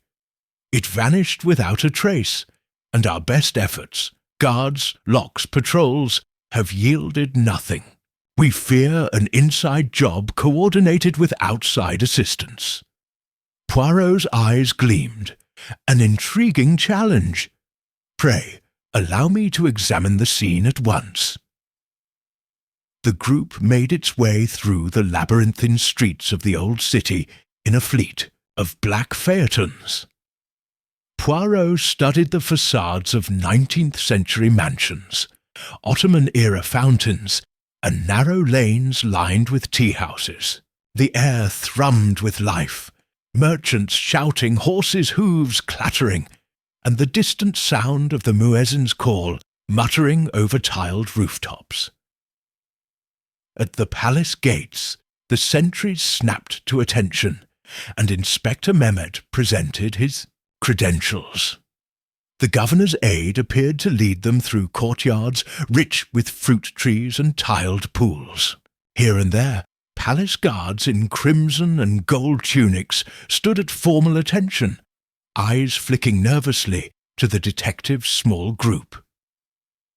Within the treasury, an exquisitely decorated chamber of marble and gilded filigree, rows of glass, cabinets showcased jewels, reliquaries, and jewelled daggers. At the far end, an empty plinth lay under a spotlight. The emerald's display case stood shattered, the glass splinters on the marble floor glinting like fallen stars. Poirot knelt, inspecting the fragments. He noted the angle of the break in the tempered glass, a single precise cut, almost surgical. Around the base of the plinth, tiny flecks of emerald dust sparkled among footprints in fine dust. The tracks of soft-soled slippers, perhaps. He rose slowly, his cane tapping once on the marble. No signs of forced entry, Poirot murmured. The thief must have had access to keys or codes. Mehmet gestured toward a slender guard, an imposing man whose uniform bore subtle marks indicating long service. Sergeant Erdal was on duty near the treasury. He reported hearing no alarms. The guard approached, removing his cap respectfully. Sergeant Erdal spoke halting English. Everything was quiet. I checked the corridor at midnight. No one passed. When the solarium alarm sounded at first light, I ran here, but the emerald was gone. Poirot narrowed his eyes. When did the solarium alarm activate? Approximately 04:17, Erdal replied. The gilded bronze sensor was triggered. Poirot tapped his chin. I see. And the palace clock, did it chime 4 times? The sergeant's brow furrowed. It did not. It chimed 5 before stopping. Everyone noticed it was odd. Deviation from the ordinary, Poirot said aloud. 5 chimes at 4. This suggests premeditation. The mechanism must have been tampered with. Someone wanted the alarm delayed by 1 full chime, giving time to act. Mehmet looked impressed. Remarkable deduction. Poirot nodded. Yes, but we must find who had the knowledge and access to the clockworks, and to the keys of the Aiguille d'Oeuvre treasury. They examined the clock tower, a slender minaret-like structure rising above the palace. The keeper's ladder led to a small chamber housing the clock mechanism, a complex array of gears, levers, and bell hammers. Poirot studied the gear meshings and noted a tiny sliver of metal, freshly cut, lying amid the cogs. It appears someone filed down the clutch spring, reducing resistance so that the hammer circuit miscounted, Poirot observed, picking up the sliver with a gloved finger. Not an accident, a craftsman versed in horology. Inspector Mehmet frowned. Only 2 court officials have access. Here, the palace horologist, Hussein Effendi, and the chamberlain, Yusuf Kadir. Both are beyond suspicion, yet both have motive if they felt slighted. Poirot turned to Hastings. Convey to me the known histories. Hastings consulted a small notebook. Hussein had served the court for 40 years with loyalty, but recently his request for retirement was denied. He petitioned several times. Yusuf Kadir, chamberlain, was passed over for promotion when Mehmet Pasha's son was appointed instead. He holds a grudge. "Very well," Poirot said. "We shall question them both." First, they interviewed Hussein Effendi, a stooped man whose hands trembled as he tightened his turban. He insisted on showing his tools, fine files, emery cloth, and measuring instruments. Poirot examined the tools. None bore fresh wear or metal filings. Hussein's distress at the theft seemed genuine, tears forming behind his spectacles. Next, they questioned Yusuf Kadir in his opulent office overlooking the Bosphorus. Kadir's dark eyes glinted as he offered sherbet, then stiffened at Poirot's question. "Retaliation? Preposterous," Kadir said, voice oily. "I watched that emerald glint in the moonlight each night. It symbolized the Sultan's favor. Had I stolen it, I would have ensured my escape, not linger here to be caught." Poirot watched him intimately. "Where were you between 03:30 and 05:00 this morning?" Kadir straightened. "In my quarters, attending correspondence." Hastings pressed the point. "Yet your butler claims he never saw you until dawn." Kadir's face paled, but he recovered. "I dismissed my butler before he retired. Any testimony he gives is hearsay." His defiance was brittle. Poirot nodded thoughtfully. "We shall see." With that, they departed, each conclusion leading them back to the plinth's shattered glass. As midday sun glared off the Bosphorus, Poirot gathered the group beneath the portico. His cane tapped the marble floor in measured rhythm. "Gentlemen," he began, voice calm and precise. The theft was orchestrated by someone with intimate knowledge of both palace routines and clockworks, and with the ability to delay the alarm by one chime. That individual is the only person regularly permitted near the clock chamber whom we have not yet questioned. His Highness's nephew, Prince Murad. He visits the mint hourly to inspect coin production, and uses the clock tower as shortcut to his quarters. Inspector Mehmet blanched. "Prince Murad? But he is above suspicion, royal." Poirot offered a thin smile. "Royalty does not exempt one from human weakness, particularly when one's indulgences exceed one's allowances. Prince Murad is known for a prodigious appetite for gambling. His debts at the Buchder Casino are substantial." Hastings looked stunned. But would he dare force such a high-profile theft? "Debt can drive a man to great folly," Poirot said. "He would know how to manipulate palace staff, clock edits, key access via the Chamberlain, and disposal through a secret passage behind the Treasury vault." Mehmet's voice was hushed. "That passage, only the Chamberlain and the Prince have the passphrase." "Precisely," Poirot affirmed. "Yusuf Kadir ostensibly surrendered that knowledge under implicit royal decree. The Prince then accessed the vault, replaced the emerald with a convincing imitation, crafted by another of his creditors, and evacuated through the clock tower conduit." Inspector Mehmet drew a breath. "We must confront him."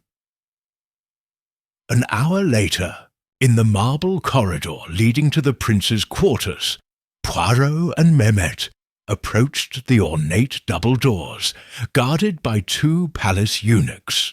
Poirot laid a hand on Mehmet's arm. "Proceed with all necessary dignity," Poirot murmured. "We bear royal authority, but the prince's pride may lead to his collapse once faced with incontrovertible evidence." Mehmet nodded and presented the Redeemer's decree signed by the Sultan. The eunuchs bowed and opened the doors. Inside, Prince Murad lounged on a divan, flanked by two attendants, He looked up lazily, struck by their formal approach. "Inspector Mehmet," Murad greeted without standing. "To what do I owe this intrusion?" Mehmet spoke firmly. "Your Highness, evidence suggests you removed the Fatih Sultan Mehmet Emerald from the treasury. You will accompany us to the treasury under guard." Murad's expression twisted into a sardonic grin. "And what evidence, pray?" Poirot stepped forward, producing the tiny metal sliver. "This piece of your petty handiwork. Your Highness, the clutch spring shavings from the clock mechanism. Your gambling debts at the Buchder Casino, confirmed by the manager's ledger. The forged replacement emerald crafted by your jewelry broker, recently imported from Vienna. And finally, the footprints of your slippers found at the plinth. All the proof you need." Murad's laughter died in his throat. His attendants paled, and Mehmet placed a firm hand on his elbow. Prince Murad rose, pale but defiant. "You have made your case, monsieur. I have no words to excuse my actions. Yet I beg your Majesty's mercy." Mehmet produced the Sultan's pardon form, an order for summary detention pending trial. If the Sultan is merciful, his decree will be invoked. For now, you are under arrest. Murad nodded once and let Mehmet lead him away. Poirot watched the prince pass, a flicker of regret crossing his aristocratic features. Back at the treasury, the real emerald, a deep, vibrant green, restored to its plinth, caught the morning light in a way no imitation could. Poirot stood by the case, cane in hand, flanked by Mehmet, Hastings, and Blackthorne. Inspector Mehmet exhaled. "The Sultan is grateful, Monsieur Poirot. You and your friends are welcome to remain as long as you choose." Poirot inclined his head. "I am honoured. But even as our departure looms, I shall remember this city's marvels." He turned to his companions. "Let us return to the sea's edge and reflect on how shadows gave way to sunshine." On the balcony overlooking the Bosphorus, they watched the boats drift between two continents. Poirot sipped cardamom tea from a delicate cup and mused, "Constantinople is a city of bridges, of east meeting west, of past meeting present, and like any bridge, it is vulnerable to fracture. Yet today we have restored its integrity." Hastings grinned. "Quite the crossover, eh, Poirot?" Poirot offered a wry smile. "Indeed, Captain.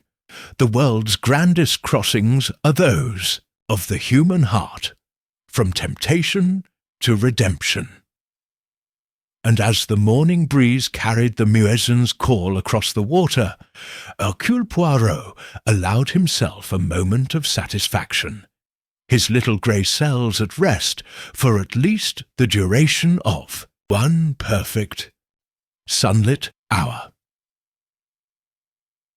Chapter 17. Farewell to the East, Dawn of Tomorrow. As the first rays of morning gilded the minarets of Constantinople, Hercule Poirot stood upon the upper terrace of the old ambassador's villa overlooking the Bosphorus.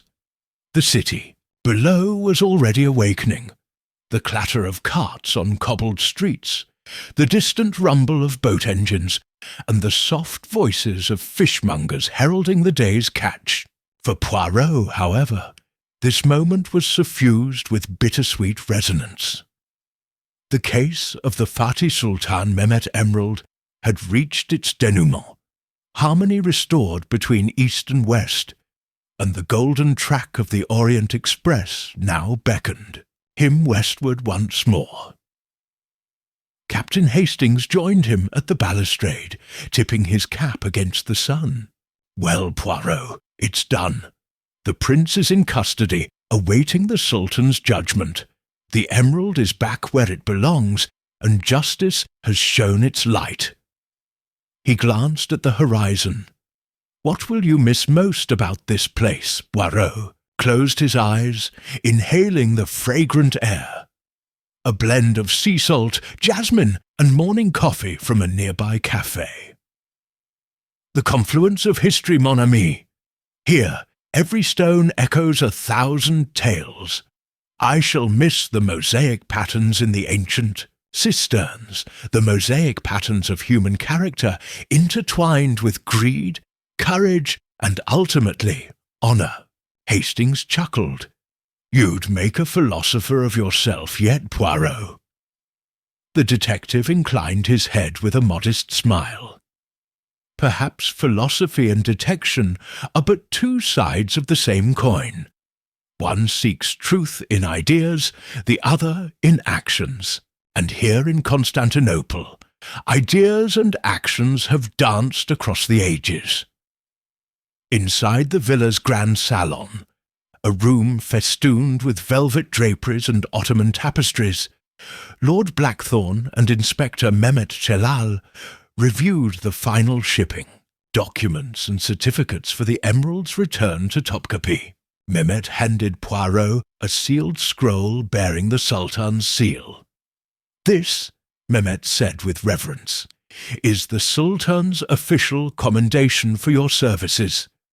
It acknowledges your brilliance and discretion in resolving a matter of state." Poirot accepted the scroll with gratitude, bowing his head respectfully. "I am humbled, Your Excellency. It was privilege enough to serve the cause of heritage and justice." Blackthorne clapped his hands together. "And now, gentlemen, the Orient. Express waits. We depart in 2 hours. I think we deserve a final Turkish breakfast. Menemen, simit, and strong coffee." Hastings's eyes lit up. Nothing could be finer. In the bustling courtyard, servers arranged trays of food, plates of spiced eggs with tomato and pepper, warm sesame-encrusted bread rings, olives, labneh, and steaming cups of dark, sweet coffee. The 4 men gathered beneath a lemon tree, its branches heavy with ripening fruit. They ate and drank with animated conversation, sharing laughter and reflection. Blackthorne recounted a misadventure in Vienna. Hastings told of a dog sniffing out a hidden clue in a previous case.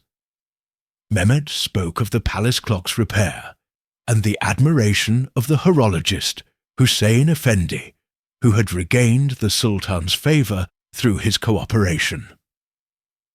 As they finished, Blackthorne raised his cup. "To Poirot, whose little grey cells have again brought order from chaos." They toasted, and Poirot tapped his cup with a spoon. "To friendship across continents, mon ami, and to the enduring pursuit of truth." Back at Circasy Station, the Orient Express awaited on Platform 8. Its engines gleamed in the morning light, the crimson and cream carriages promising luxury and speed. Porters heaved trunks and crates into the baggage car, each labelled with the men's names and destinations. Inspector Mehmet shook Poirot's hand warmly. "May your travels be safe, Monsieur Poirot. If ever you return, know that you will find friendship here." Poirot tipped his hat. "And may the Bosphorus's currents carry blessings to you and your city." Blackthorne and Hastings escorted Poirot to carriage L, where his compartment stood ready. The interior was immaculately prepared. A soft armchair, fresh towels, and a china teacup waiting on the fold-away shelf. Poirot placed the Sultan's commendation upon the writing desk, alongside his notebook and the small Turkish tulip-patterned pen he would bring home as a souvenir. Hastings embraced him. "I'll miss you, Poirot. Who knows what the next case will bring? Poirot returned the embrace, laying a gentle hand on Hastings's shoulder. And I shall miss you, Captain. But wherever we go, our little grey cells remain at the ready. He patted Hastings' chest, where he had once hidden a vital clue. Until next time, mon ami. Blackthorne shook his hand firmly. Safe travels, detective. May your path be clear of shadows. Poirot stepped inside and closed the door. The hurdy-gurdy rhythm of the train began as the conductor signalled departure. Through the compartment window, the men stood on the platform, hats raised in farewell. Poirot returned the gesture, his heart full of gratitude for their companionship. As the train pulled away, the city's silhouette receded.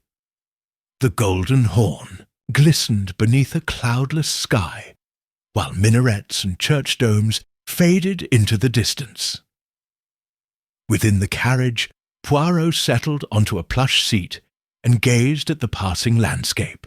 Rolling hills lined with cypresses gave way to the fertile plains of Thrace, where olive groves and vineyards stretched to the horizon. He opened his notebook, brushing aside the last blank pages, and made his concluding entry. Chapter 17. Farewell to the East, dawn of tomorrow. The Fatih Sultan Mehmet Emerald rests once more beneath the palace vault's watchful gaze. Shadows lifted from the Golden Horn, and those who sought personal gain at the cost of history have been unmasked. Across continents, from the opulent salons of Paris to Istanbul's sunlit terraces, truth has prevailed. Now, as the Orient Express threads westward, new mysteries shall beckon.